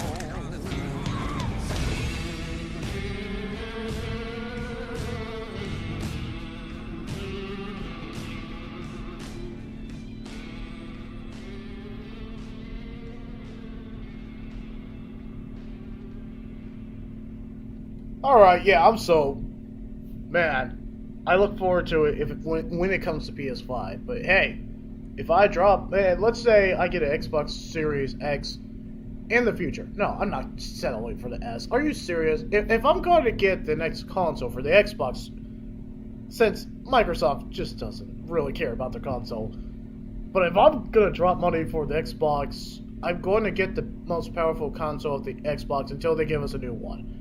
I think the Xbox Series X would be enough. But dude, you're cutting Xbox, you're cooking. You're cooking, and you know you're cooking. Give it us stuff. This is what we want. PlayStation, wake up. Wake up. You're not even a console war. You don't even have to try anymore now. It's sad. You basically have gotten fat. You know why you got fat? You got fat because of money. You've been on the winning streak, and now that you're basically dominating the console war that was back then, and you have no competition, because Nintendo Switch is doing its own thing. Hence, Switch 2. Xbox is literally selling they're selling themselves like, okay, we're third party. We do not give a shit. Just keep, PlayStation, do your thing. We're just going to be third party, and we're going to give you our games. We're still going to make money overall. We do not give a shit. And that's completely okay. Xbox, no one's hating you. No one. At this point, come on, Xbox. Okay. But yeah, 9 out of 10. Loving the story. Voice acting's top notch. We'll see in the final product. Man, that voice acting is smooth. And also, yeah, that music is also smooth. It is smooth. That music It's fantastic. Depending on how it does, I want South Midnight to succeed. You know why I want it to succeed? I want it to succeed because I want developers to actually, get off their ass and give us stuff like this. I want something unique like this. I want people to take risks. Compulsion Games.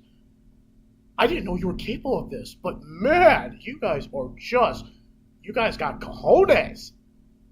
So, along with the story presentation, the trailer with great editing, and the music that's fantastic, voice acting that's top-notch, combat that is Devil May Cry, but with Into the Spider-Verse Into the Spider-Verse kind of frame rates or the art direction they're going, it's astounding. I'm impressed.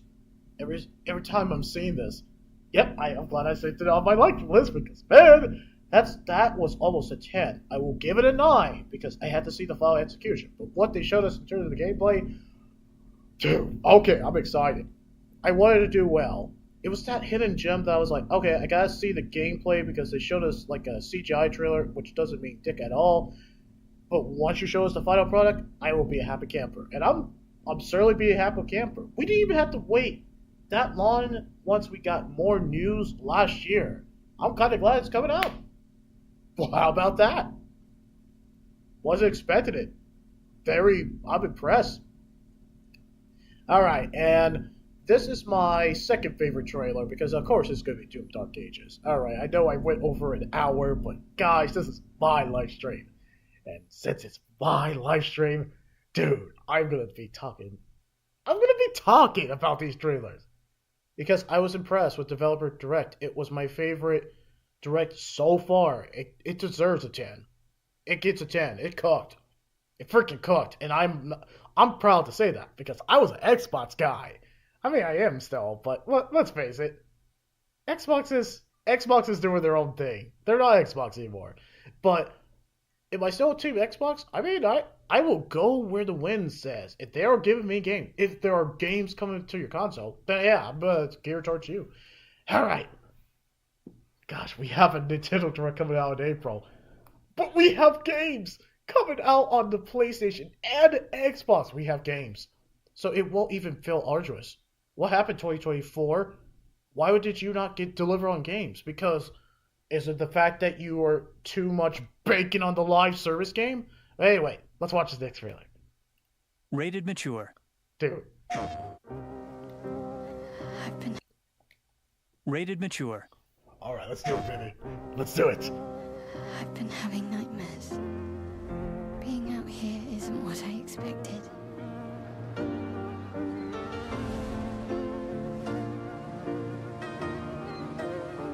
Legacy can take many forms, right?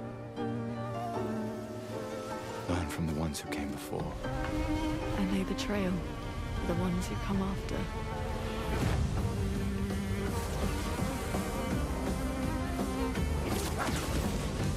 Wait, I hear something.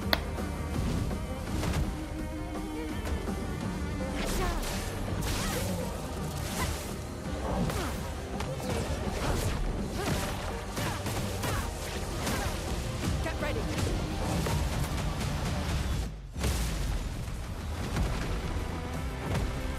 Is that a Kestrel?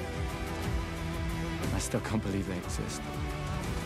To what do we owe the pleasure of your company? I just need foot. Aha! You can turn into a Nevron.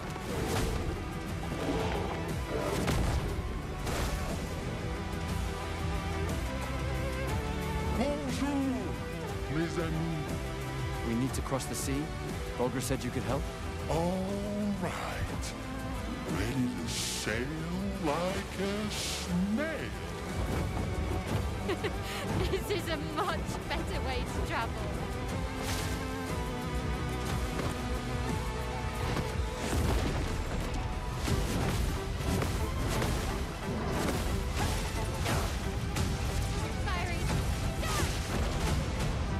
We're gonna take down the painters, just the three of us? I didn't take you for a coward. I'm not a coward.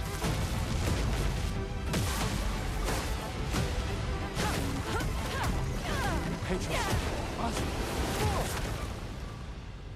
I As long as even one of us stands, our fight is not over.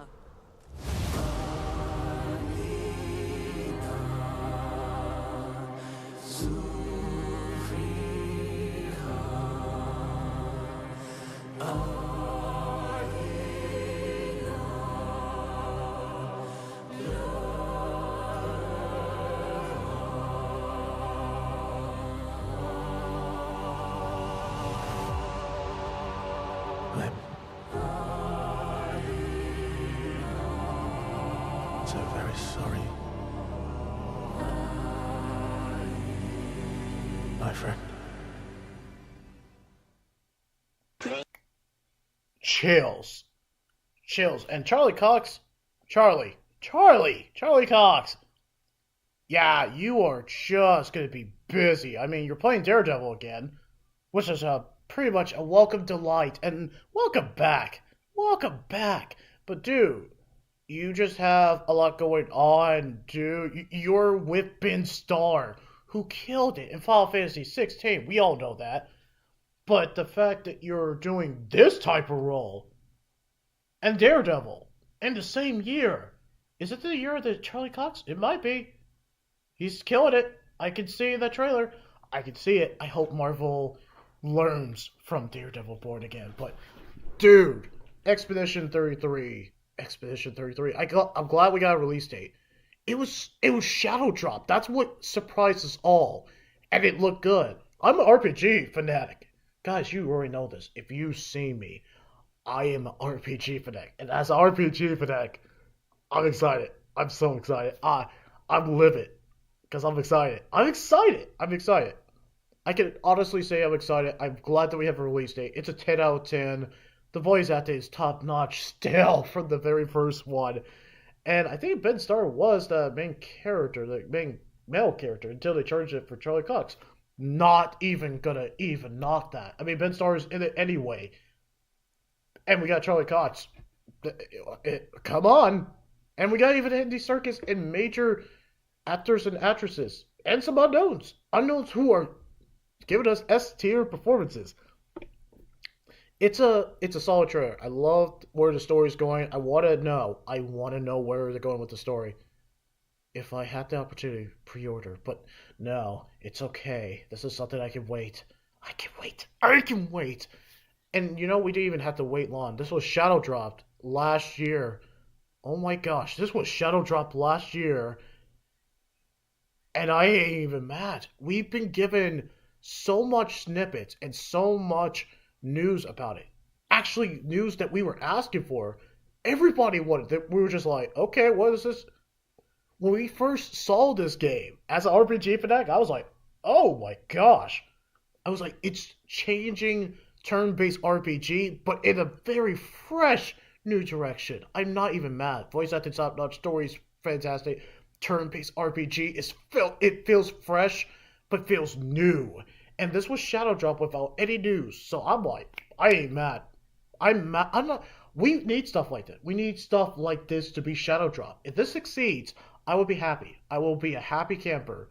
Because that just shows what the people want. And what we want is stuff like this. Things to take a gamble. And I like that the developers were passionate talking about this. This has been sitting for 4 years. They let this cook until it had its rating Shadow Drop. That's all I'm going to say. This was my second favorite trailer. Plus the music is freaking gorgeous.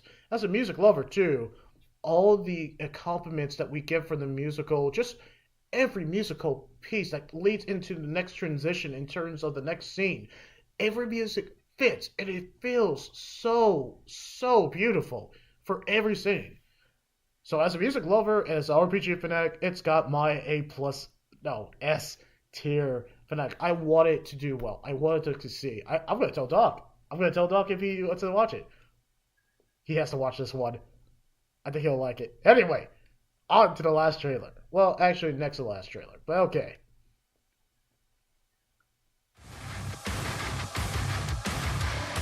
Okay, we can skip all this because we did see this before. And I'm just going to pretty much show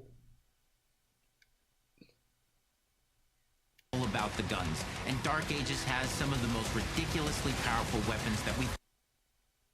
Yeah, I'm just gonna pretty much show Doomslayer kicking ass. Again, this is his third game, well, 3+ game. Only in Doom.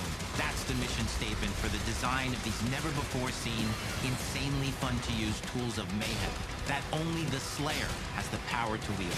Only so in Doom let's take indeed. a look at some extended gameplay footage and see how these medieval mechanics synergize with the enemies and the environments to form the new combat loop for Doom the Dark Ages.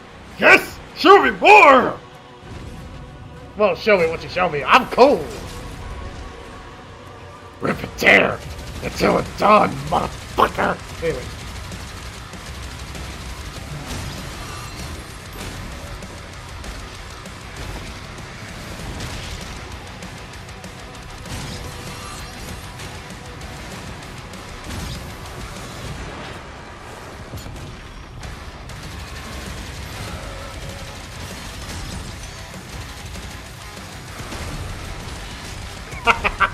Oh my gosh.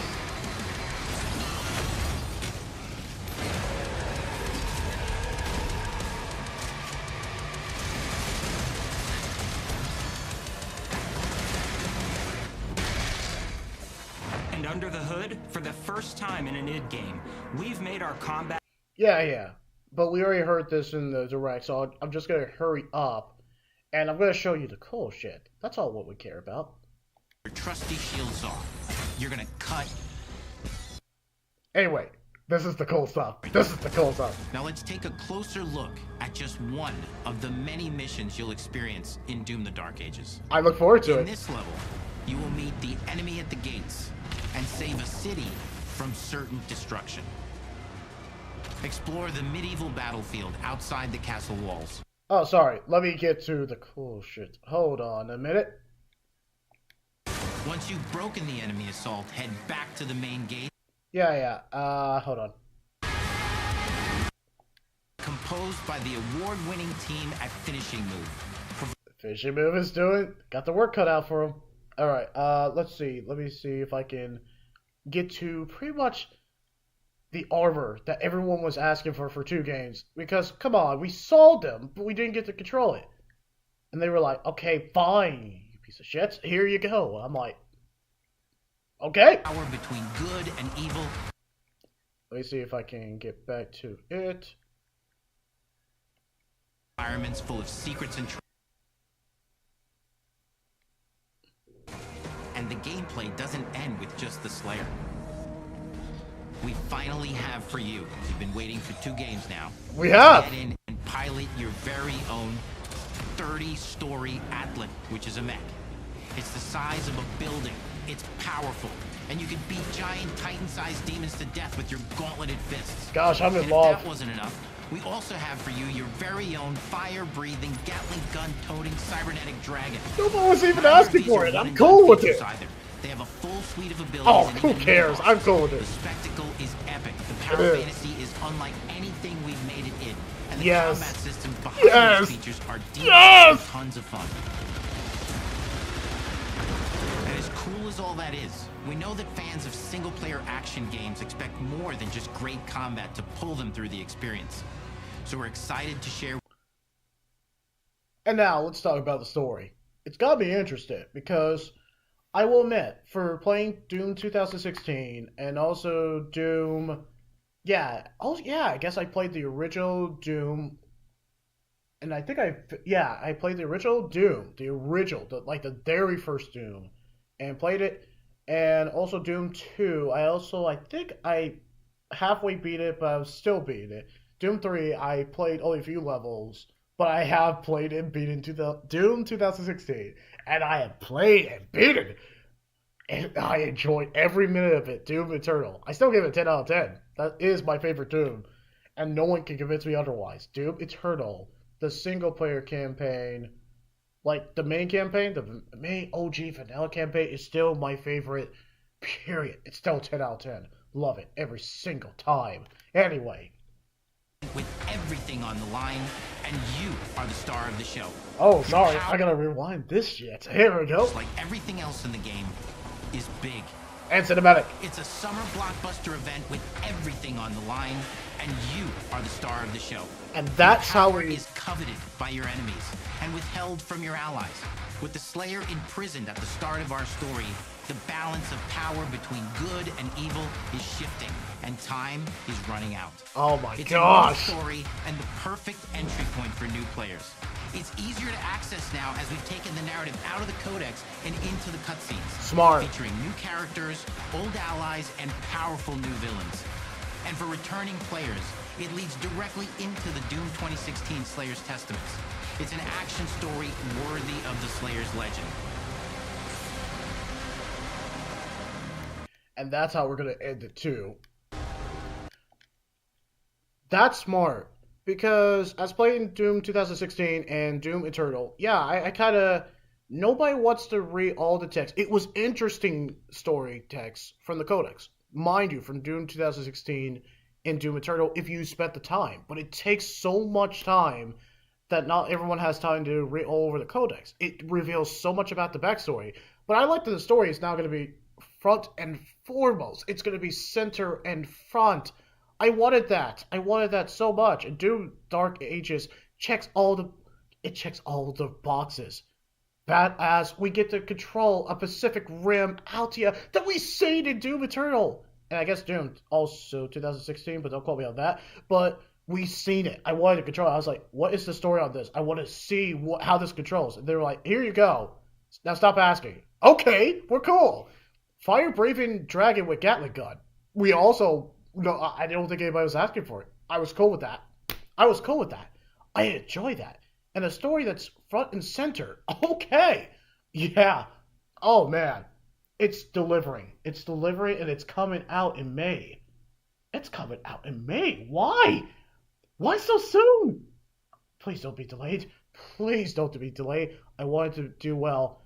Just like Astrobot. Astrobot showed us, it taught us and showed us an important lesson. People care about fun, and that's pretty much it. And Doom the Dark Ages, I hope it's up there. I want it to be in the Game Awards. I want it to be played. Because Doom Eternal got played in 2020. Oh yeah, Doom Dark Ages that people were asking for. Were we asking for it? Who freaking cares if we didn't ask for it, dude? We got it. I wanted to be at the Game Awards this year. I do. I absolutely want it to be at the Game Awards. Yeah, but in terms of like the Game Awards, Doom the Dark Ages, Grand Theft Auto 6 is obviously going to be there if it doesn't get delayed. If it gets delayed, I guess we'll see it next year. But if it does not get delayed, come on, let's face it, Grand Theft Auto 6 is going to win Game of the Year. But man, Doom the Dark Ages, it better be there. It's going to deliver. I hope it delivers. It's giving us all what we want as a Doom fan. It's giving me what I want. Oh man. All right, let's get to the last trailer, and then I'll gush about it. Come on, guys. I'm a video game nerd. I gush, and I pretty much spaz out, and I have the reaction that everybody in the world is having. Of course, everybody's flipping their lid about this, because the game is giving us what we want. Come on, developers, and the developers listening. This is what we want. We wanted to kind of control a Pacific Rim armor. We wanted pretty much a well, is it a turn-based RPG or a JRPG? I guess it's a JRPG. We wanted something like this. And come on. Don't deny it. This is what we wanted. Even if you don't like it, this is my cup of tea. This is my cup of tea, and I'm cool with that. Ninja Gaiden, that's also... They gave us 5 solid games from the Xbox Direct. Oh, wait, I guess it's 4. Was it 4? Hold on. Gave us that. So I guess, in a sense, they gave us 4 Directs, but they gave us 5 trailers. And none of them was an 8. All of them were a 9 or above. 2 10s. I think that's a 10 out of 10. The Xbox Developer Direct. Yeah, Xbox. Yeah, you guys are cooking. You were cooking last year. I wanted more I know what I wanted and I know what my nitpick was, but man, you guys were cooking. And I can see the reaction. I'm going to watch some of the reactions. I'm not going to show you guys live stream because it's their original content, but yeah, my reaction, oh gosh, 10 out of 10. Now, I have watched the Phantom Blade Zero Year of the Snake gameplay trailer, but I'm going to freaking do it again. I enjoyed the hell out of it. Anyway, let's do it. Make sure this is in 4K. Now,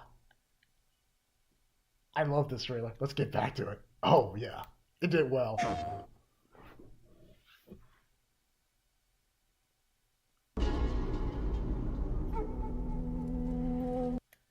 Alright, well, of course we gotta read this. Beware of the 7 stars in their sword formation. Together they have slain countless evildoers. But now they're now they're dark and hollow, just like their faces. A nameless survivor. That's their retelling.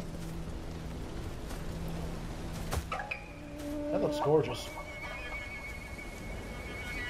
I ain't even mad. Look at this. This is pretty freaking cool.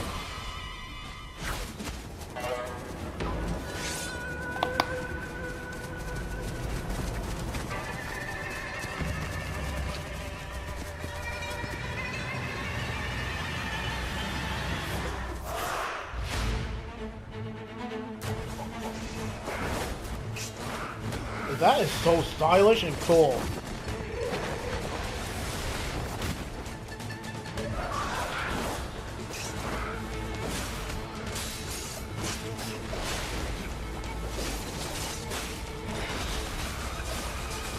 Bro, you do you.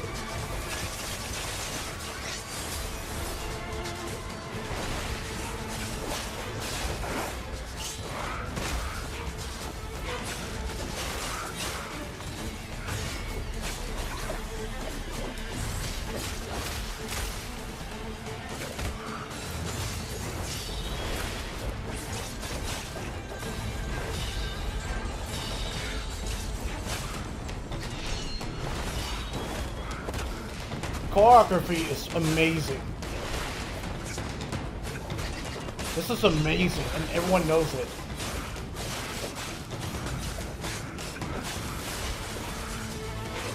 Bro is not letting up.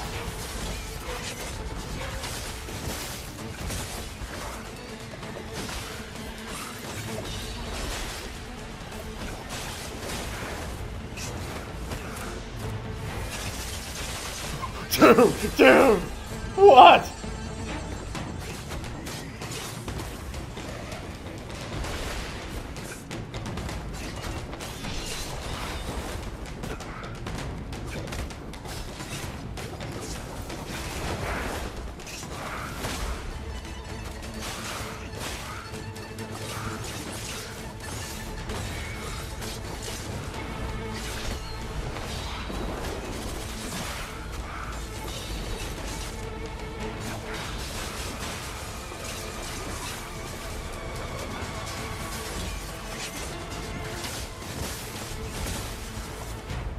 That was the coolest kick the sword at the enemy in a while.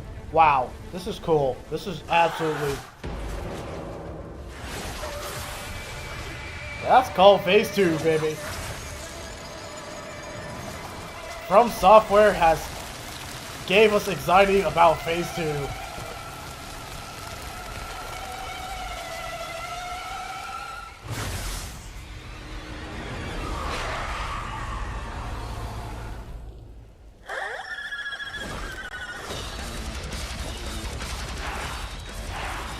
I don't think anybody was expecting this type of music for Phase 2, but it absolutely fits.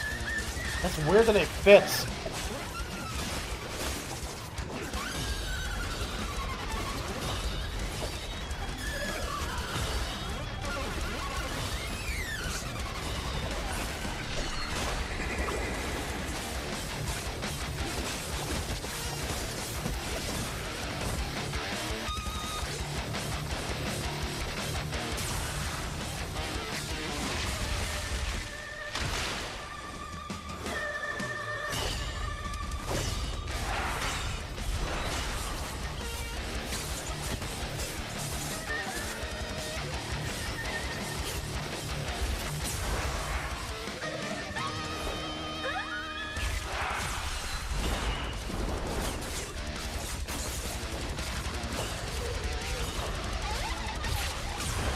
Dude!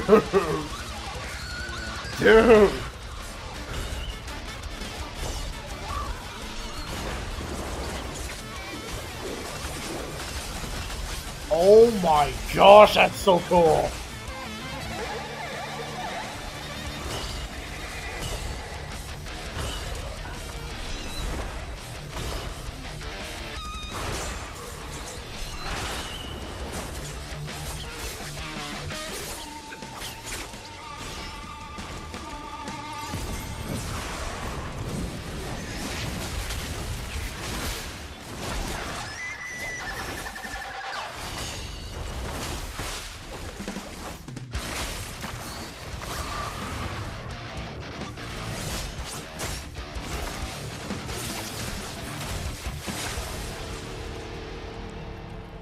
Okay, yeah, that's a 10 out of 10.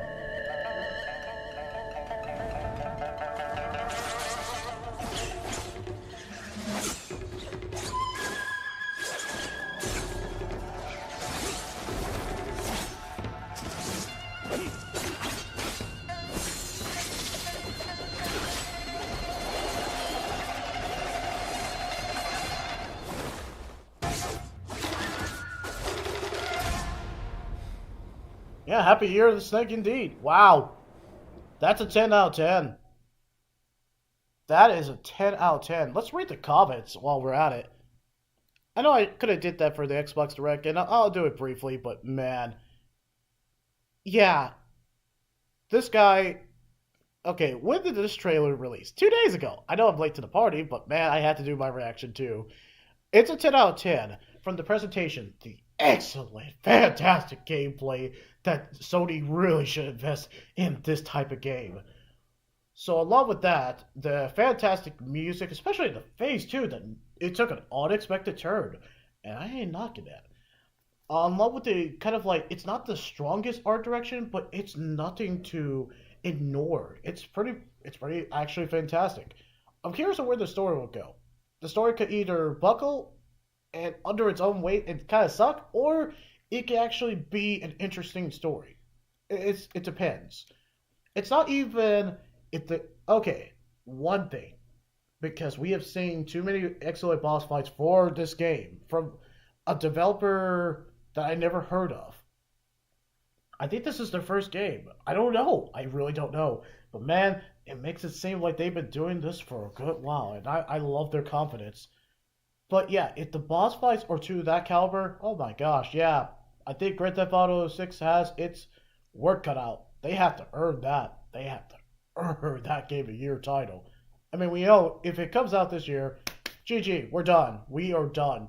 Grand Theft Auto 6. Love is a long bro. Tom Petty has it right. Oh man. But yeah, if Grand Theft Auto 6 just says, okay, we have to work out the kinks, we'll wait next year, that's completely okay. We have Doom: The Dark Ages, Phantom Blade, Zero, so many other interesting, unique, risk-taking games. It's far in between, but we do have them. Alright? Yeah, that's how we all feel. That's because From Software has made us anxious about second phase in terms of that. Ludwig comes to mind, but man, that was a fantastic. Exactly. Yeah, my jaw was on the floor the first time I saw this, but man, my jaw is still on the floor. Yes. All these, yes. And you get the idea. You're seeing only positives. If there's negatives, okay, completely okay, but play the game. That's amazing. Yeah. Alright, but you get the general idea. Now, let's see what everyone else is thinking about we're not going to watch the Xbox Direct. Let's see what their opinions were. Yeah, I mean, I think Todd Howard, but really Bethesda, I think they introduced Elder Scrolls 6 way too early. And I say that because am I an Elder Scrolls fan if, Skyrim wasn't milked to death and all that. But yeah, I think Bethesda is in a weird place after Starfield, especially when they got the Starfield. But I think they focus way too much on Skyrim. I think they need to absolutely move on to Elder Scrolls 6. I think they need to get away from Skyrim. I know Skyrim is the moneymaker, and I get that Skyrim made them shitload of money. But it's time to get away from Skyrim. Let's face it. I think they've been doing Skyrim for decades at this point. It's time to get away from it. They need to make Elder Scrolls 6. They need to focus on the resources. But if you introduce it and you're not doing anything with it, then you should have never introduced it in the first place. You should have waited until you were close to the release date. But, well, we were asking for it. Including myself. I was like, it would be cool if Elder Scrolls 6 came out. And then I was like, it's been a decade since Elder Scrolls 6 came out, so I guess we're never going to get it for a good while. Until 2030. Or probably Grand Theft Auto 6 will be out, and then we'll get Elder Scrolls 6. Kind of like Half-Life 3, if that's still a thing. Yep, that's pretty accurate too. I mean, you're not wrong. I mean, it's been decades since we got a game from the Quake series. I know Quake 1 and 2 has been out for a good long while. I mean, it can happen. I mean, we have an Okabe game. The guy who did Shadow Fumito, he's doing another game that we don't know the name of, but that one looks absolutely fantastic. Okabe's coming back, and pretty much another Ninja Gaiden. Oh, yeah, right! The guys who did the Teenage Mutant Ninja Turtles Shredder's Revenge is doing a Ninja Gaiden game. Ninja Gaiden's finally coming back. It feels like decades. Onimusha is coming back. No one was expecting that. Wait, oh my gosh, Shurika's coming back too. They have another one. Sure, it's third person, but who's complaining? I know the fans are complaining, but I ain't complaining. What am I saying? Yeah, I heard rumors that we were going to get an Oblivion remake, but I guess that didn't happen. I guess whatever Bethesda's doing, they're not going to do it. I would like to see that. I would like to see what it looks like in a remake. I mean, it's been decades, 2006. Hello, maybe they can do it. Yes, thank you. Thank you! 9 hours ago. Exactly. I know it's the frame rate, like, it's 30 FPS. Hard pass. I'm like, oh, okay. But this is fantastic art direction. We want creativity like this. We should implore this. Of course, Expedition 33, yes, has my attention too. Very solid lineup.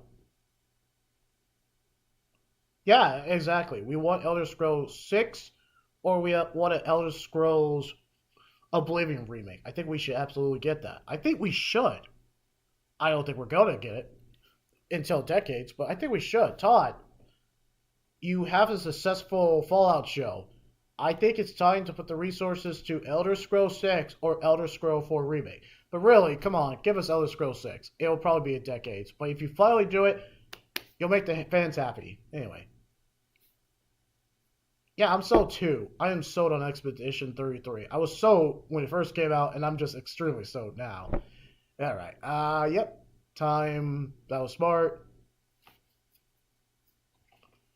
Yeah, I'm hyped for Doom Dark Ages 2.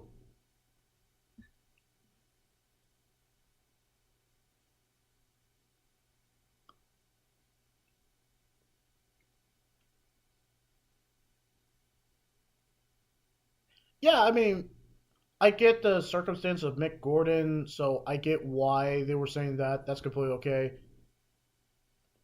Yeah, I know. Xbox actually got a W. I mean, they're not going to have any Xbox-specific games. I mean, come on. South of Midnight is kind of their exclusive game.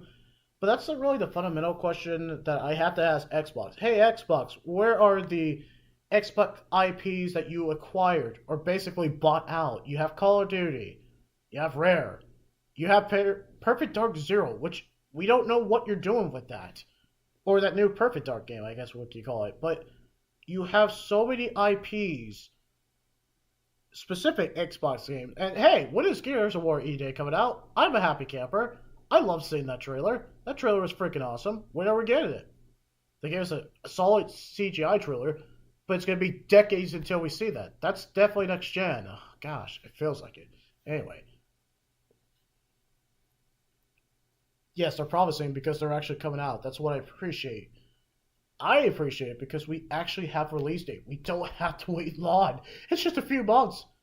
I mean, May of this year for Doom. That's not long at all. That's a few months. It's almost February. So that means we'll have 3 months. Like Antonio Banderas like, whoo! I was like, yeah, that's how I felt. I was like, all right, Doom's got a release date. We're all happy. I'm a happy camper. Expedition 33 has a release date. Was not expecting that, but I'm completely on board with that. South of Midnight has a release date.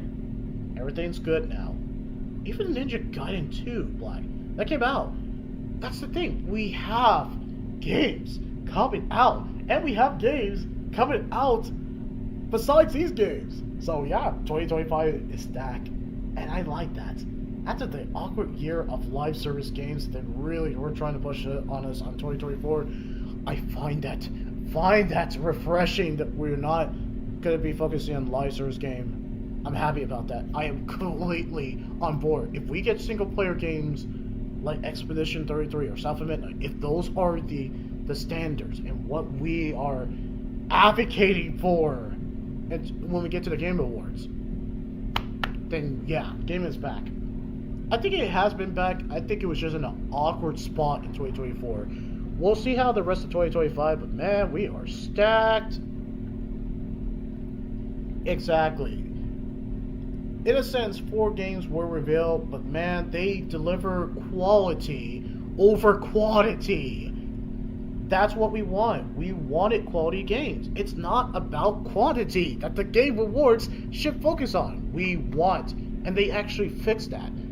It was most of the games, even though not all the games were winners, there was a lot of quality games in the Game Awards. That's why I particularly enjoyed that last year, because they actually focused on the games and actually had games from long dead franchises. It was quality, and that's what we want. And also the Muppets were a highlight too. Ah, man. Yes, let's go. Let's freaking go. I'm with this guy too. And the list goes on. But yeah, Xbox Direct, that was... Yeah. I know what I loved. I don't even have complaints. That's a good thing. I don't have complaints. And that is a good thing. You don't want complaints on your Direct. You wanted to get straight to the point. And you know what I appreciate? The most fundamental pros, there's no cons. I had no cons with it, and that's a good thing. But the most fundamental pros was it focused on the developers, that's the whole point of Developer Direct. I did not want to see an ACO. I didn't want to see any out-of-touch CEO or some vice president who doesn't know anything a lick about games. I wanted the developers who actually did do the games. I wish we got to see more behind the scenes, but they showed us. They showed us what we needed to do. And they showed us quality games. This is games that are coming out. I liked that there were release dates. I liked that it was focused on developers. I liked that there was a passion. It seemed genuine. I know they're all about the money too, but it seemed genuine of what the developers were doing. That's what I highly appreciate. And once again, they showed us gameplay. That's what we all care about. We don't care about CGI trailers unless it's pretty solid, like Dead Island trailer, even though they tricked us on that. But besides the point, they showed us trailers that we gave a damn about, and that's good. That's always an accomplishment. I like that we focus on the gameplay. If the gameplay is convincing us to buy the game, you're doing good. The marketing's doing good, and everyone's going to be a happy camper. And also the whole bonus of, once again, the release date being very close in a reasonable amount of time. Even if it gets delayed, we know it's coming out. It won't even be the delayed line. So, I guess Ubisoft, hey, Assassin's Creed Shadows, you got delayed, like, I guess 3 times now when you think about it. Wasn't it delayed to March? But yeah, Assassin's Creed Shadows, you have your work cut out for you. Ubisoft, this is kind of this is your last straw. I mean, come on, you cannot compete with, you are not at that level. You are not at that level. If when Grand Theft Auto 6, if it does come out, dude, you are not at that level. After Star Wars Outlaws, you guys need to make sure Assassin's Creed Shadow sells, because, man, you are against stiff competition. You're against stiff competition. They can't do it. And considering what the developer direct showed us, games that we want, oh yeah, Assassin's Creed Shadows, ooh, Ubisoft, you're in deep shit, and you are in trouble. That's all I'm saying. Okay, guys, I prattled on for 2 hours and 5 minutes, but that's the whole point of a reaction video, so you can, of course, leave that like, comment, or subscribe. What was your favorite Xbox Direct trailer? What was it? Come on, it's that for agreement. What was your favorite? Was it Doom Dark Ages? It was certainly mine. Alright, so that's all I'm gonna leave it. I've been kind of doing it for 2 hours. I thought I was gonna do some streaming, but no, I'm just gonna leave it at the live streaming. I think it's enough. I had a blast. It was only like close to up to an hour, but it was such a blast. I enjoyed my time with it. It valued my time. It showed me what I want, and I'm excited. I'm excited of what we're getting. It's great. And then we have Nintendo Direct coming out in April. So, Nintendo, what do you have planned for us for the Switch 2? Since you just kind of shadow dropped that too. Oh, okay. Well, anyway, have a good morning, good afternoon, good evening, whatever time zone you're in. And I'll see you at the next clip when I'm ready. No, I'm kidding. But I'll see you at the next clip. Have a good one, everybody. This was a delight.